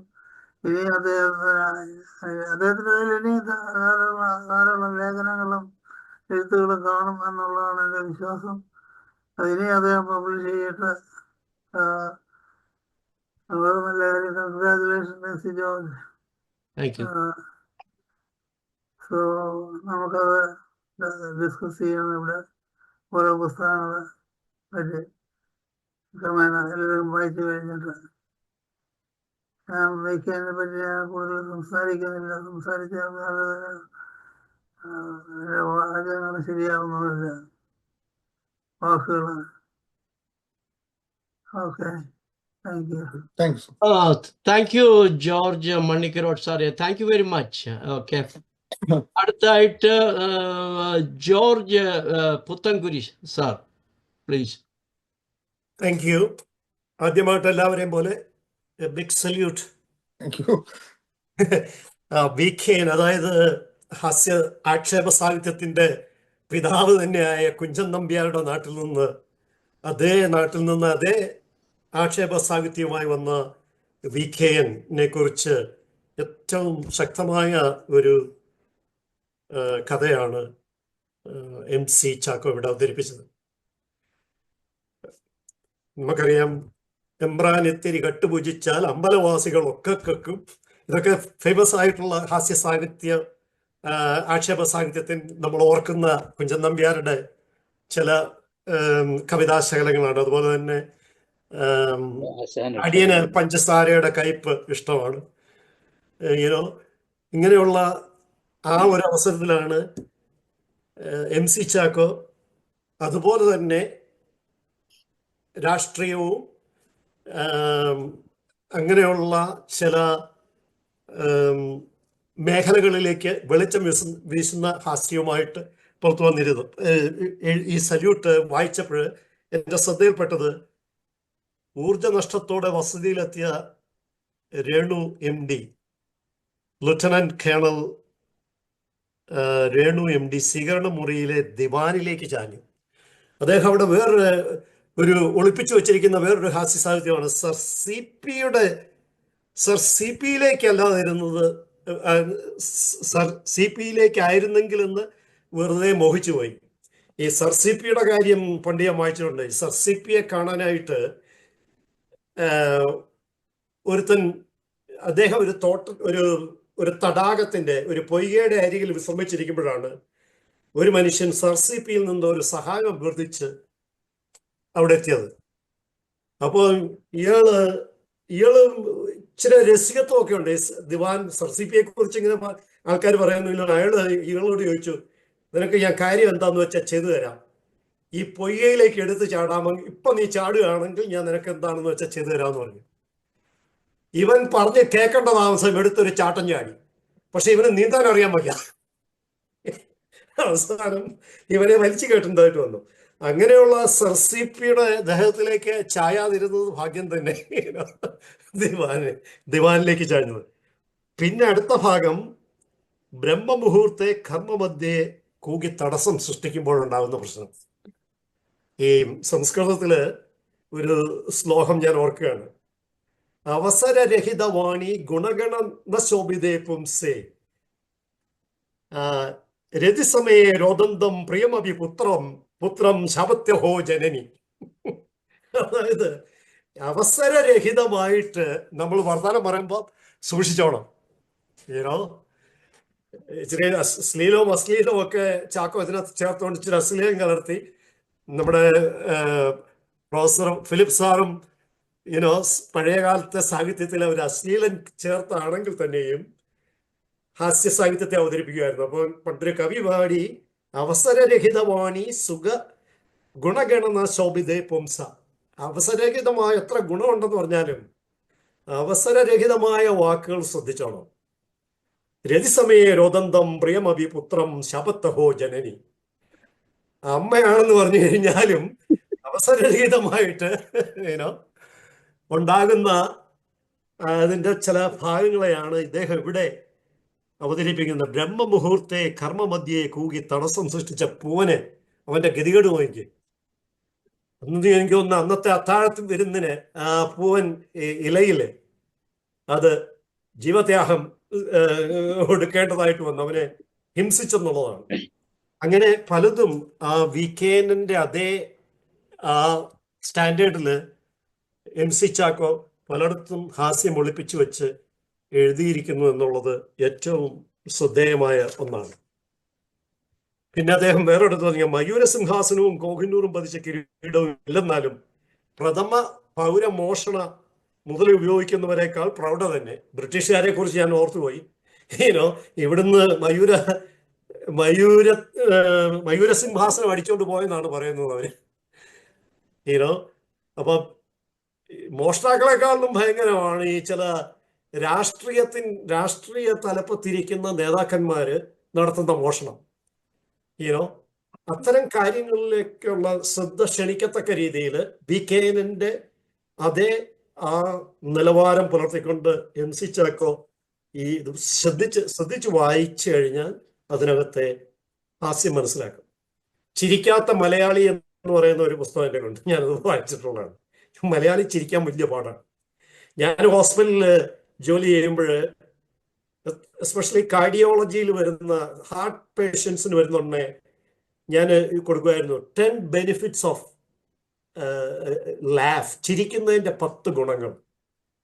1, നമ്മുടെ സ്ട്രെസ് കുറയ്ക്കും. 2, നമുക്ക് റിലാക്സ് ചെയ്യാം. 3, നമ്മുടെ കമ്മ്യൂണിക്കേഷനെ ശക്തമാക്കും. അങ്ങനെ ഇപ്പൊ തന്നെ ഫിലിപ്പ് സാർ പറഞ്ഞ പോലെ വീട്ടിൽ തന്നെ ഒരല്പം രസം പറഞ്ഞു കഴിഞ്ഞാൽ നമ്മൾ ഈ മസിൽ പിടിച്ചിരിക്കേണ്ട ആവശ്യമില്ല. ഭാര്യയോടും പിള്ളേരോടും ഒക്കെ കുറച്ചുകൂടെ നമുക്ക് മനസ്സിന് അയവ് പിരിമുറുക്കങ്ങളെ കുറച്ചുകൊണ്ട് മനുഷ്യബന്ധങ്ങളെ ഏറ്റവും ശക്തമാക്കത്തക്ക രീതിയിൽ ഹാസ്യം നമുക്ക് ഫലപ്രദം ഉപയോഗിക്കാൻ സാധിക്കും. അപ്പോൾ ഇത് നമ്മുടെ മലയാളികളുടെ അടുക്ക് വളരെ ചുരുക്കമാണ്. ചിരിക്കുക എന്നുള്ളത് വലിയ വലിയ പാടുള്ളൊരു സംഗതിയാണ്. ചിരിക്കാത്ത മലയാളി അല്ല. പണ്ട് ഈ രണ്ടുപേര് ബസ്സിൽ യാത്ര ചെയ്യുകയാണ് മലയാളികൾ. ഒരാള് നല്ല തേച്ച് വടി പോലിട്ടിരിക്കുന്ന ഒരു ഷർട്ട് ഇട്ട ഒരു സുമുഖൻ ഒരു വശത്ത്, വേറൊരു വശത്ത് അതുപോലത്തെ മറ്റൊരു സുമുഖൻ. അപ്പോഴാണ് ഇടയ്ക്ക് വെച്ച് ഒരു നമ്മുടെ നമ്പൂരിമാരും ഇല്ലല്ലോ ഇവിടെ, നമ്പൂരി വണ്ടിയിൽ കയറിയത്. പുള്ളിക്ക് വസ്ത്രമൊന്നുമില്ല, ഒരു പൂണുനൂലൊക്കെ ഇട്ട് കയറി. പുള്ളി ഇങ്ങോട്ട് വേർത്ത് കുളിച്ചാണ് വണ്ടിയിലേക്ക് കയറുന്നത്. കയറി വന്നിച്ച് ഇവരുടെ നടുക്കോട്ട് കയറി വെച്ചും പുള്ളി ഇങ്ങനെ ഇരുന്നു കഴിഞ്ഞുകൊണ്ട് ഒരുത്തം പറഞ്ഞു ചെ പോത്ത്, എന്നാൽ മറ്റേ പുള്ളി പറഞ്ഞു ചെ കഴുത. അന്നേരം നമ്പൂരി പറഞ്ഞു അല്ല, ഞാൻ രണ്ടിന്റെ ഇടയ്ക്കാണ്. ഹാസ്യം നമ്മുടെ ജീവിതത്തെ കുറച്ചുകൂടെ മയം വരുത്താനായിട്ട് ഉപയോഗിക്കും. അത് എനിക്ക് അത്ഭുതം തോന്നുന്നത്, കുഞ്ചൻ നമ്പ്യാരെ പോലെയുള്ള ഒരു മനുഷ്യൻ ജീവിച്ചിരുന്ന നാട്ടിലെ മലയാളിക്ക് ചിരിക്കാൻ പ്രയാസമാണെന്ന് പറയുമ്പോൾ ഇറ്റ് ഈസ് ഞാൻ ചിലപ്പോൾ നമ്മളെ ഒന്ന് ചിന്തിപ്പിക്കുന്ന ഒരു വിഷയമാണ്. അവസരം കിട്ടിയാൽ ചിരിക്കുക. വൺസ് അഗെയിൻ നല്ല ഒരു കഥ വീക്കെൻഡിന്റെ അതേ ആ നിലവാരത്തിൽ അവതരിപ്പിച്ച MC ചാക്കോയുടെ മലയാളം സൊസൈറ്റിയുടെ പേരിലും എൻ്റെ വ്യക്തിപരമായ പേരിലുള്ള നന്ദി രേഖപ്പെടുത്തും. Thank you. Thank you GP sir, Puthenkuri sir, thank you. നമ്മുടെ അദ്ദേഹം ഫോൺ ശരിയാക്കിയോ തോമസ് വർഗീസ്? ശരിയാക്കിയില്ലെങ്കിൽ ഞാൻ രാജു തോമസ്, അദ്ദേഹം ഇന്ന് നമുക്കറിയാം 1 മണിക്കൂർ കഴിഞ്ഞാണ് അദ്ദേഹം. അതുകൊണ്ട് നമ്മുടെ സല്യൂട്ട് വായിച്ചു മുഴുവനായിട്ട് കേട്ടില്ല എന്ന് എനിക്കറിയാം. എങ്കിലും ഈ സല്യൂട്ട് നേരത്തെ അയച്ചു കൊടുത്തിരുന്നല്ലോ, അത് വായിച്ചിട്ടുണ്ടാകുമെന്ന് ഞാൻ കരുതുന്നു. തീർച്ചയായിട്ടും വായിച്ചിട്ടുണ്ടാകും അല്ലേ? No problem. ഇത്രയേ ഉള്ളൂ. എല്ലാവർക്കും നമസ്കാരം. ഒരു സെക്കൻഡ് വായിക്കാത്തതിൻ്റെ കുഴപ്പമില്ല. ഇന്നിപ്പോൾ നമ്മൾ ക്ലോക്ക് തിരിച്ച് ഒരു ചെറിയ മിസ്റ്റേക്ക് വന്നു. No problem all. നമുക്ക് പോരാത്തതിന് സമയമുണ്ട്. അപ്പോൾ ഇത്രയേ ഉള്ളൂ. ആദ്യം നമ്മൾ പതിവ് മാതിരിയുള്ള തുടക്കം ആയിരുന്നു. പിന്നെ അദ്ദേഹം സല്യൂട്ട് എന്ന VKNന്റെ കൃതികളെ പറ്റി രാഷ്ട്രീയ പറഞ്ഞല്ലോ. രാഷ്ട്രീയമാണോ അതോ പെരുമാറ്റ എന്താണ് പറഞ്ഞല്ലോ? പൊളിറ്റിക്കൽ എന്ന് പറയുമ്പോൾ രാഷ്ട്രീയ അത് അശേഷമില്ലാതെ ധീരമായിട്ട് അധികാരത്തെയൊക്കെ പരിഹസിച്ച ഒരു പ്രതിഭയായിരുന്നു അദ്ദേഹത്തിൻ്റെത്. കാരണം ഈ പൊളിറ്റിക്കൽ കറക്റ്റ്നെസ് കാത്തു സൂക്ഷിക്കാൻ വെമ്പൽ കൊണ്ട് കഷ്ടപ്പെടുന്ന ഒരു ജനതയാണ് കേരളീയർ എന്ന ഒരു ബോധം പുള്ളിക്കുണ്ടായിരുന്നു. നമ്മളൊക്കെ വളരെ പൊളിറ്റിക്കൽ കറക്റ്റ്നെസ് കീപ്പ് ചെയ്യും. പക്ഷെ പൊളിറ്റിക്കൽ കറക്റ്റ്നെസ് കീപ്പ് ചെയ്യാൻ ശ്രമിക്കുമ്പോൾ കലാകാരനെ ഒരു അസ്വാതന്ത്ര്യം അനുഭവപ്പെടുന്നു. അതിനെപ്പറ്റി പറയണ്ട, അതങ്ങ് വിട്. ചിലപ്പോ അടികൊള്ളും, കസേര തെറിക്കും. പക്ഷെ അതിനെയൊക്കെ നിന്നുകൊണ്ട് പറയാൻ ഉള്ള ഒരു ചങ്കൂറ്റം അദ്ദേഹത്തിനുണ്ടായിരുന്നു. അദ്ദേഹത്തിന്റെ ഒരു അധികായനായിരുന്ന നമ്മൾ ഈ ജാനു വരെ നമ്മുടെ കൈയെത്തുന്ന അത്രയും വലിയൊരു അദ്ദേഹത്തിന്റെ എവിടെയും വായിച്ചിട്ട് അദ്ദേഹത്തിന്റെ ചെരിപ്പ് നമ്മുടെ ലാർജ് സൈസ് ചെരിപ്പാണ്. അത് ഞാൻ നോക്കി പടത്തിൽ എന്താ വീഡിയോയില് ഈ കഴിക്കോല് ഉത്തരവല്ല, കഥകിന് മുകളിലുള്ള കഴിക്കോല് ഇങ്ങനെ പോകുന്ന അവിടെ 2 ചെരുപ്പ് കയറ്റി വെച്ചിരിക്കുക. അപ്പൊ അതിനെപ്പറ്റി ഈ പുള്ളിയുടെ ഭാര്യ ദേവവതി ഇന്റർവ്യൂ പറയുന്നത്, ഇവിടെ ശുനക മഹാത്മ എഴുതിയ ആളാ അദ്ദേഹം. അപ്പൊ ഇവിടെ അതിലത്തെ പട്ടികളെല്ലാം വരും. പുള്ളി പറയും പട്ടികളെല്ലാം രാവിലെ അപ്പുറത്തെ വീട്ടിൽ ബ്രേക്ക്ഫാസ്റ്റ് കഴിച്ചിട്ട് ഉച്ചയ്ക്ക് ഇവിടെ ലഞ്ചിന് വേണ്ടി നിൽക്കുക. പക്ഷെ അവര് ഈ പട്ടികൾ ചെരുപ്പ് അടിച്ചു കൊടുക്കും. എനിക്ക് അങ്ങനെ നാട്ടിൽ പോയപ്പോ ഉണ്ടായിരുന്നു. പുതിയൊരു വലിയൊരു സ്ട്രാപ്പ് ഈ പട്ടി കടിച്ച് ശരിയാക്കി, വീട്ടിലെ പട്ടി. അപ്പൊ ഇദ്ദേഹം പട്ടിയെ പേടിച്ച് ചെരുപ്പ് 2 എടുത്ത് ഇവിടെ വെച്ചിട്ടുണ്ട്. അത് നമുക്ക് വീഡിയോയിൽ കാണാം. അപ്പൊ എന്തിനാന്ന് ചോദിച്ചപ്പോ കള്ളന്മാര് വല്ലതും കയറിയ ഈ ചെരുപ്പ് കാണുമ്പോ ഇവിടെ എന്തോ വലിയ ഹ്യൂജായിന്റെ എന്തോ ജീപ്പുണ്ടോ എന്ന് കരുതി ഓടിപ്പോയിക്കോളും. ഞാൻ എൻ്റെ കയ്യിൽ ഒരു ചെറിയൊരു പുസ്തകമുണ്ട്, നമ്മുടെ ഈ വിവാഹ പിറ്റേന്ന് അങ്ങനെയുള്ള 5-6 കഥകൾ മാത്രമല്ല, അല്ലാതെ അദ്ദേഹത്തിന്റെ പയ്യനും ഞാൻ വായിച്ചിട്ടില്ല. എനിവേ, നിങ്ങളെയൊക്കെ കേൾക്കാൻ ഒന്നുകൂടെ സാധിച്ചതിൽ സന്തോഷമുണ്ട്. Thank you. Thank U Raju Thomas sir. Thank U. ഞാനിനി ആരെങ്കിലും വിട്ടുപോയിട്ടുണ്ടോ? ആരെങ്കിലും വിട്ടുപോയിട്ടില്ല എങ്കിൽ എൻ്റെ ഊഴമാണ്. അപ്പോൾ ഞാൻ എൻ്റെ അഭിപ്രായങ്ങൾ രേഖപ്പെടുത്താം. അതിനുശേഷം നമ്മുടെ MC ചാക്കോ സാറിൻ്റെ ഒരു final opinion Thomas Varghese Thomas Varghese റെഡിയാണോ? അദ്ദേഹം ഫിക്സ് ചെയ്തോ ഫോണിലെ? അദ്ദേഹം ഐ ഹാവ് ഫോൺ പ്രോബ്ലം എന്നും പറഞ്ഞ് ടെസ്റ്റ് ചെയ്തായിരുന്നു. ഓക്കെ. അപ്പോൾ അദ്ദേഹത്തിൻ്റെ ഇത് ഇവിടെ കാണിച്ചിരുന്നു അന്ന്. പിന്നീട് അദ്ദേഹം ചെയർമാൻ, കുഞ്ചൻ നമ്പ്യാർ സൊസൈറ്റിയുടെ ചെയർമാൻ ആയിരുന്നു. പിന്നീട് വൈസ് ചെയർമാൻ ആയിട്ട് കേരള സാഹിത്യ അക്കാദമിയിൽ പ്രവർത്തിച്ചിരുന്നു. അപ്പോൾ ഇവിടെ തച്ചാറ പറയുന്ന ഒരു കാര്യം വളരെ വ്യക്തമായിട്ട് എനിക്ക് തോന്നുന്നു. അദ്ദേഹം പറയുന്നു അദ്ദേഹത്തിൻ്റെ കൃതികളെക്കാൾ അദ്ദേഹത്തിന് കൂടുതൽ പേര് കിട്ടി എന്നാണ് തച്ചാറ. അതിലും കാര്യമുണ്ടെന്നാണ് എനിക്ക് തോന്നുന്നത്. അദ്ദേഹത്തിൻ്റെ ഏതാനും ഞാൻ കുറച്ച് കൃതികളൊക്കെ പ്രത്യേകം പത്രമാധ്യമത്തിൽ വന്നതാണ് ഞാൻ വായിച്ചിരിക്കുന്നത്. പിന്നീട് ഞാൻ സ്കൂളിൽ പഠിക്കുന്ന കാലത്ത് എൻ്റെ സ്കൂളിൻ്റെ അടുത്തുള്ള ആയങ്കര ലൈബ്രറി, ആയങ്കര എന്ന് പറയുന്ന ഒരു സ്ഥലമുണ്ട്. ആയങ്കര സ്ഥലത്തെ ലൈബ്രറിയിൽ പോയി, അതവിടെ പൈങ്ങോട്ടൂർ അടുത്താണ്, ലൈബ്രറിയിൽ പോയി ഈ ബുക്കുകൾ, VKൻ്റെ ബുക്കൊക്കെ വായിച്ചത് എനിക്ക് ചെറുതായിട്ടൊരു ഓർമ്മ. കൊല്ലങ്ങൾക്ക് മുമ്പാണെന്ന് ഓർത്തോളണം VKN. അപ്പോൾ അതൊന്നും എന്താണ് വായിച്ചതെന്ന് എനിക്ക് ഇല്ല. പക്ഷെ VKൻ്റെ കൃതികൾ വായിച്ചിട്ടുണ്ട്. അദ്ദേഹത്തിൻ്റെ അനന്തരം, അസുരവാണി, പെൺപട, കാവി, ജനറൽ ചാത്തൻ, മഞ്ചൽ, സിൻഡിക്കേറ്റ്, ഇങ്ങനെയുള്ളത്. പിന്നെ അദ്ദേഹം പയ്യൻ കഥകൾ, ഇത് ഞാൻ വിക്കിപീഡിയയിൽ നിന്ന് എടുത്തു കേട്ടോ, പയ്യൻ കഥകൾ. പിന്നെ VKN കഥകൾ എന്നും പറയുന്ന ഒരു കഥയുണ്ട്. ഒരു 100 മിനിക്കഥകൾ, കൊച്ചു മിനിക്കഥകൾ, ഏതാണ്ട് 1/2 പേജിലടങ്ങുന്ന മിനിക്കഥകൾ അദ്ദേഹം എഴുതിയിട്ടുണ്ട്.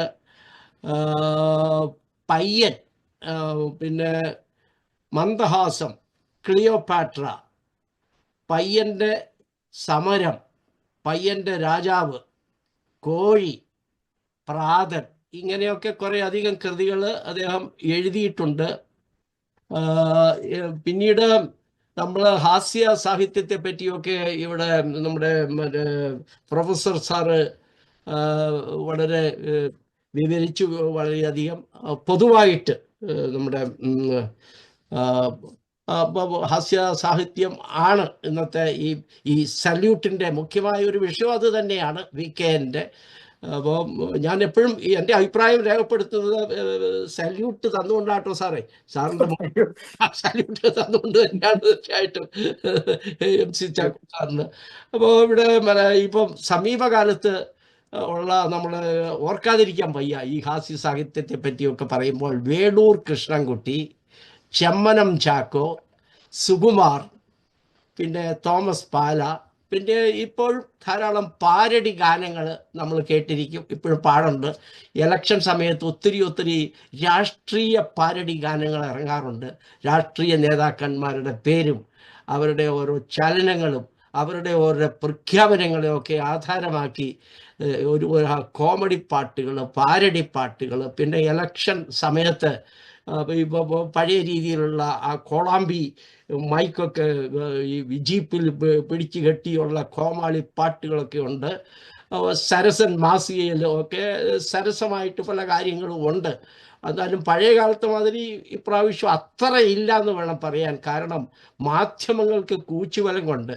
അപ്പോൾ ചില വാക്കുകൾ ആരെങ്കിലും നമ്മുടെ പേരിൽ ഒരു കേസ് കൊടുത്താൽ നമ്മളവിടെ ഈ പറയുന്ന പൊക്കി പറയുന്ന അങ്ങനെ ഒരു പൊക്കൽ ഞാൻ പ്രതീക്ഷിക്കുന്നില്ല. തെറ്റുകൾ ചൂണ്ടിക്കാണിക്കുക, എന്നെ തിരുത്തുക, അത് മാത്രമേ ഞാൻ ആഗ്രഹിക്കുന്നുള്ളൂ. ഞാൻ കുറേ കൊല്ലമായിട്ട് നാട്ടിൽ സ്കൂളിൽ പഠിക്കുന്ന കാലം മുതൽ എഴുതുന്നതാണ് ചെറിയ കാര്യങ്ങളൊക്കെ. ആദ്യം ഞാൻ എഴുതിയത് സമയമുള്ളത് കൊണ്ട് പറയുന്നേ ഉള്ളൂ. ഞാൻ എൻ്റെ ബുക്ക് പ്രകാശനം ചെയ്ത ആ സ്കൂൾ സെക്കൻഡറി സ്കൂളാണ്. ആ സ്കൂളിൽ വെച്ച് തന്നെ എൻ്റെ പഠനകാലത്ത് ഞാൻ എഴുതി തുടങ്ങിയത്. ആദ്യം ഞാൻ എഴുതിയത് എൻ്റെ നാടിനെ പറ്റി ഉണരുന്ന ഗ്രാമങ്ങൾ എന്നാണ്. ഞാൻ എൻ്റെ ആദ്യത്തെ പ്രസിദ്ധീകരിച്ച ലേഖനം ഉണരുന്ന ഗ്രാമങ്ങൾ. സ്കൂളിൽ പഠിക്കുന്ന കാലത്ത് ആ ഉണരുന്ന ഗ്രാമങ്ങൾ ഏതെന്ന് പറഞ്ഞാൽ എൻ്റെ നാടായിരുന്നു. ഞാൻ ആദ്യം എഴുതി പൈങ്ങോട്ടൂർ, പിന്നീട് പോത്താനിക്കാട്, പിന്നീട് കോതമംഗലം. അടുത്ത ഓരോ ഗ്രാമങ്ങളെ പറ്റി ഞാൻ കുറേശ്ശെ എന്താ അതിന് പറയുമല്ലോ, അധ്യായം 1, 2, 3 അന്ന് ദീപികയിൽ ഞാൻ എഴുതിയിരുന്നത്. അപ്പോൾ അത് ഒന്ന് പറഞ്ഞു എന്ന് മാത്രം. അപ്പോൾ അതുകൊണ്ട് ആ സ്കൂളിൽ വെച്ച് ഞാനത് പ്രകാശനം ചെയ്തു എന്ന് മാത്രം. പിന്നീട് ബാക്ക് ടു നമ്മുടെ ഈ VKN സാറിൻ്റെ MC ചാക്കോ സാറ്, അദ്ദേഹം വളരെ ഭംഗിയായിട്ട് ഇത് അവതരിപ്പിച്ചു. തീർച്ചയായിട്ടും അത് വളരെ വ്യക്തമായിരുന്നു. വളരെയധികം ഭാഷാശുദ്ധി ഉണ്ടായിരുന്നു. അതിൽ വാചകങ്ങൾ വളരെയധികം അദ്ദേഹം വായിക്കുകയായിരുന്നെങ്കിലും അത് നമ്മളോട് ഒരു എന്താ അതിന് പറയുക, ഒരു ചൊല്ലുന്ന ശൈലി, ഒരു പ്രസംഗ ശൈലി ഉണ്ടായിരുന്നു. അത് എളുപ്പം മനസ്സിലാക്കാൻ സാധിച്ചു. അപ്പോൾ അദ്ദേഹത്തിന് വീണ്ടും നന്ദി, സല്യൂട്ട്. Thank you. ഇനി back to MC Chacko sir. സാറേ, എല്ലാവരും പറഞ്ഞ നല്ല വാക്കുകൾക്കും പ്രോത്സാഹനത്തിനും ആദ്യമായിട്ട് നന്ദി പറയുന്നു. കല്ലട സാറിൻ്റെ ഒരു ക്ലാസ് കൂടെ അറ്റൻഡ് ചെയ്യാൻ ഒരു ഭാഗ്യം ഒന്നുകൂടെ കിട്ടി. ഹാസ്യ സാഹിത്യത്തെ പറ്റി വളരെ ഉദാത്തമായ ഒരു ക്ലാസ് ആയിരുന്നു അത്. അല്ല, ക്ലാസ് അല്ല, അതിന് സാറിനോട് നന്ദി പറയുന്നു. പിന്നെ ഇത് ഞാൻ എഴുതിയത് ഒരു അനുകരണം എന്ന രീതിയിലാണ് ഞാൻ എഴുതിയത്. ഇങ്ങനെ പാരഡികൾ പല രംഗത്തും ഉണ്ടാകാറുണ്ട്, പാട്ടുകളിലും കഥാപ്രസംഗത്തിനെയും ഒക്കെ. പക്ഷേ ഇങ്ങനെ സാഹിത്യത്തിൽ ഇങ്ങനെ ഒരു അനുകരണം എഴുതിയിട്ടുള്ളത് മലയാള മനോരമയുടെ ഒരു എഡിറ്ററായിട്ടുണ്ടായിരുന്ന ഞാൻ പേരിപ്പം മറന്നുപോയി.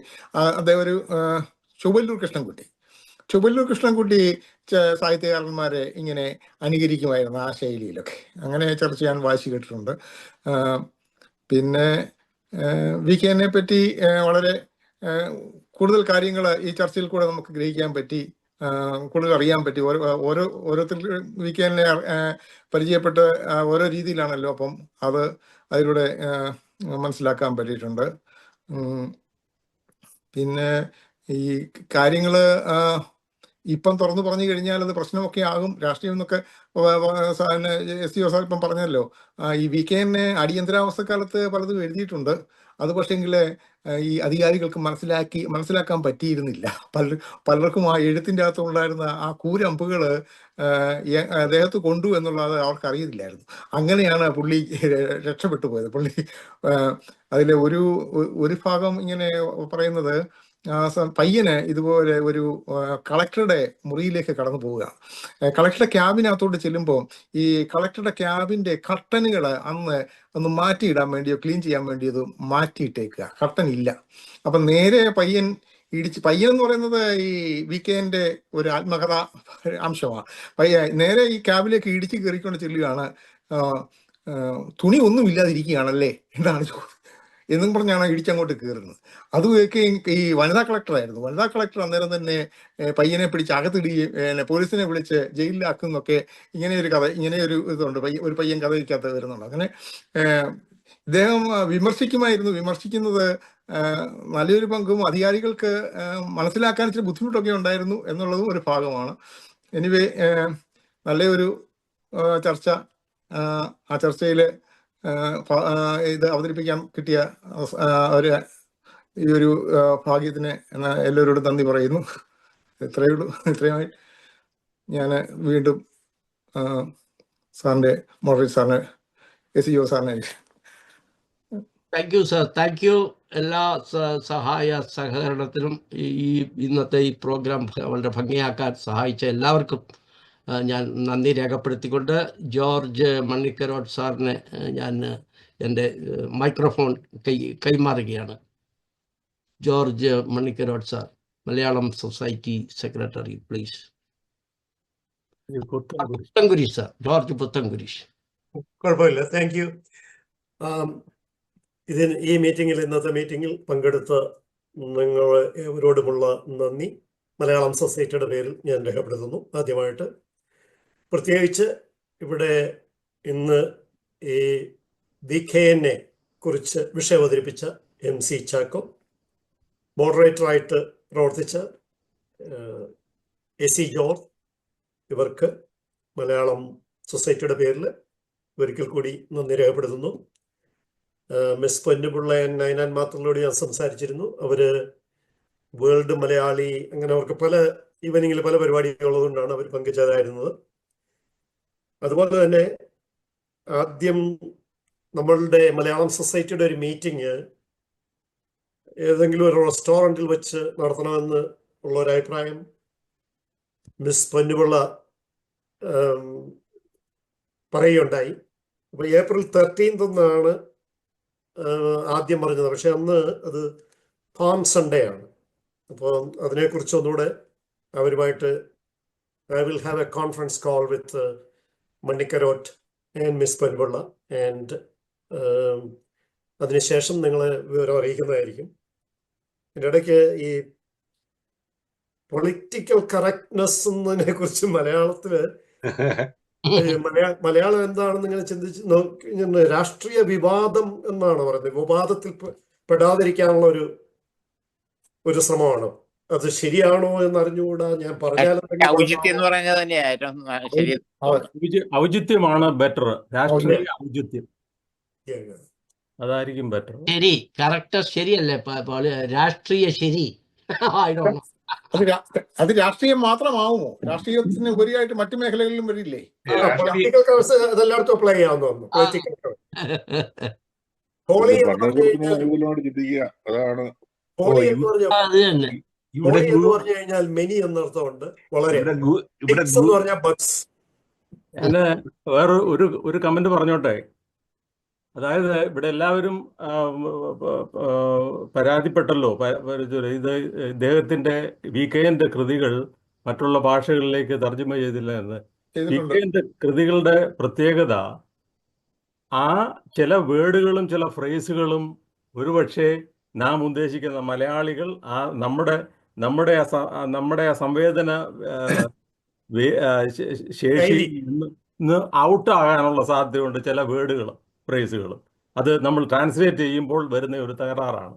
ഇപ്പോൾ നല്ല പദ്യങ്ങളും നല്ല ലേഖനങ്ങളും ഒക്കെ നമുക്ക് വേർഡ് ടു വേർഡ് നമുക്ക് കൃത്യമായിട്ട് ഒരുപക്ഷെ കുറച്ചുകൂടെ നന്നാക്കി നമുക്ക് ചെയ്യാൻ സാധിക്കും. പക്ഷേ ഹാസ്യത്തിൽ ചില വാക്കുകളും ചില വേർഡ് ഫ്രേസുകളും ഉപയോഗിക്കുമ്പോൾ അത് നാം തർജ്ജമ ചെയ്യാൻ ഭയങ്കര ബുദ്ധിമുട്ടുണ്ടാകുമെന്ന് തന്നെയാണ് എൻ്റെ അഭിപ്രായം. പിന്നെ എനിക്ക് ഒരു മിനിറ്റ്, MC ചാക്കോ സാറിനോട് ഒരു ചോദ്യം. ഞാൻ പണ്ടൊരു പേര് കേട്ടിട്ടുണ്ട്, MC ചാക്കോ മണ്ണാർക്കാട്ടിൽ നിന്നോ?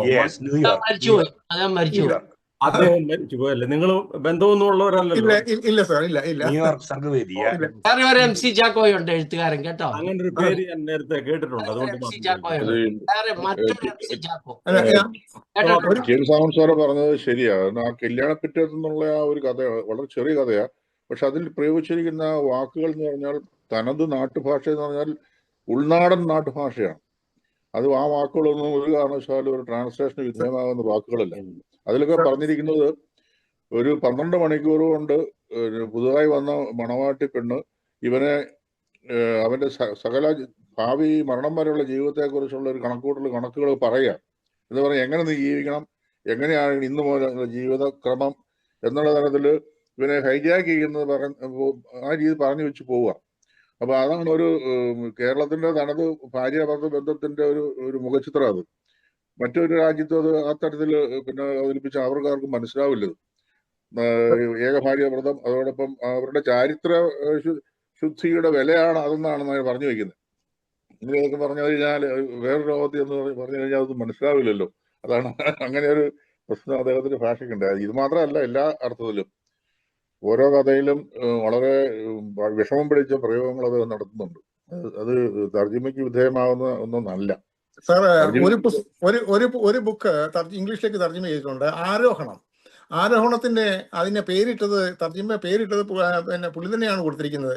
ആരോഹണം എന്നുള്ളതിന് കൊടുത്തിരിക്കുന്നത് റൈസിംഗ് ബ്യൂഗിൾ എന്നുള്ള പേരിൽ അത് പബ്ലിഷ് ചെയ്തിട്ടുണ്ട്. ആരോഹണം എന്നുള്ള അദ്ദേഹത്തിന്റെ ഒരു കൃതി. എന്താ എന്റെ പേര് ഒന്നര പറഞ്ഞാട്ടെ? Rising bugle. ഓ, റൈസിംഗ് ബ്യൂഗിൾ. അതെ. ഇതാണ് ഈ ഇംഗ്ലീഷിന്റെ നമ്മുടെ മലയാളം ഇംഗ്ലീഷിലേക്കൊക്കെ തർജ്ജമ ചെയ്യുമ്പോൾ അല്ലെങ്കിൽ പലപ്പോഴും അതിന്റെ അർത്ഥമൊക്കെ നഷ്ടപ്പെട്ടു പോയി. ആൾക്കാർക്ക്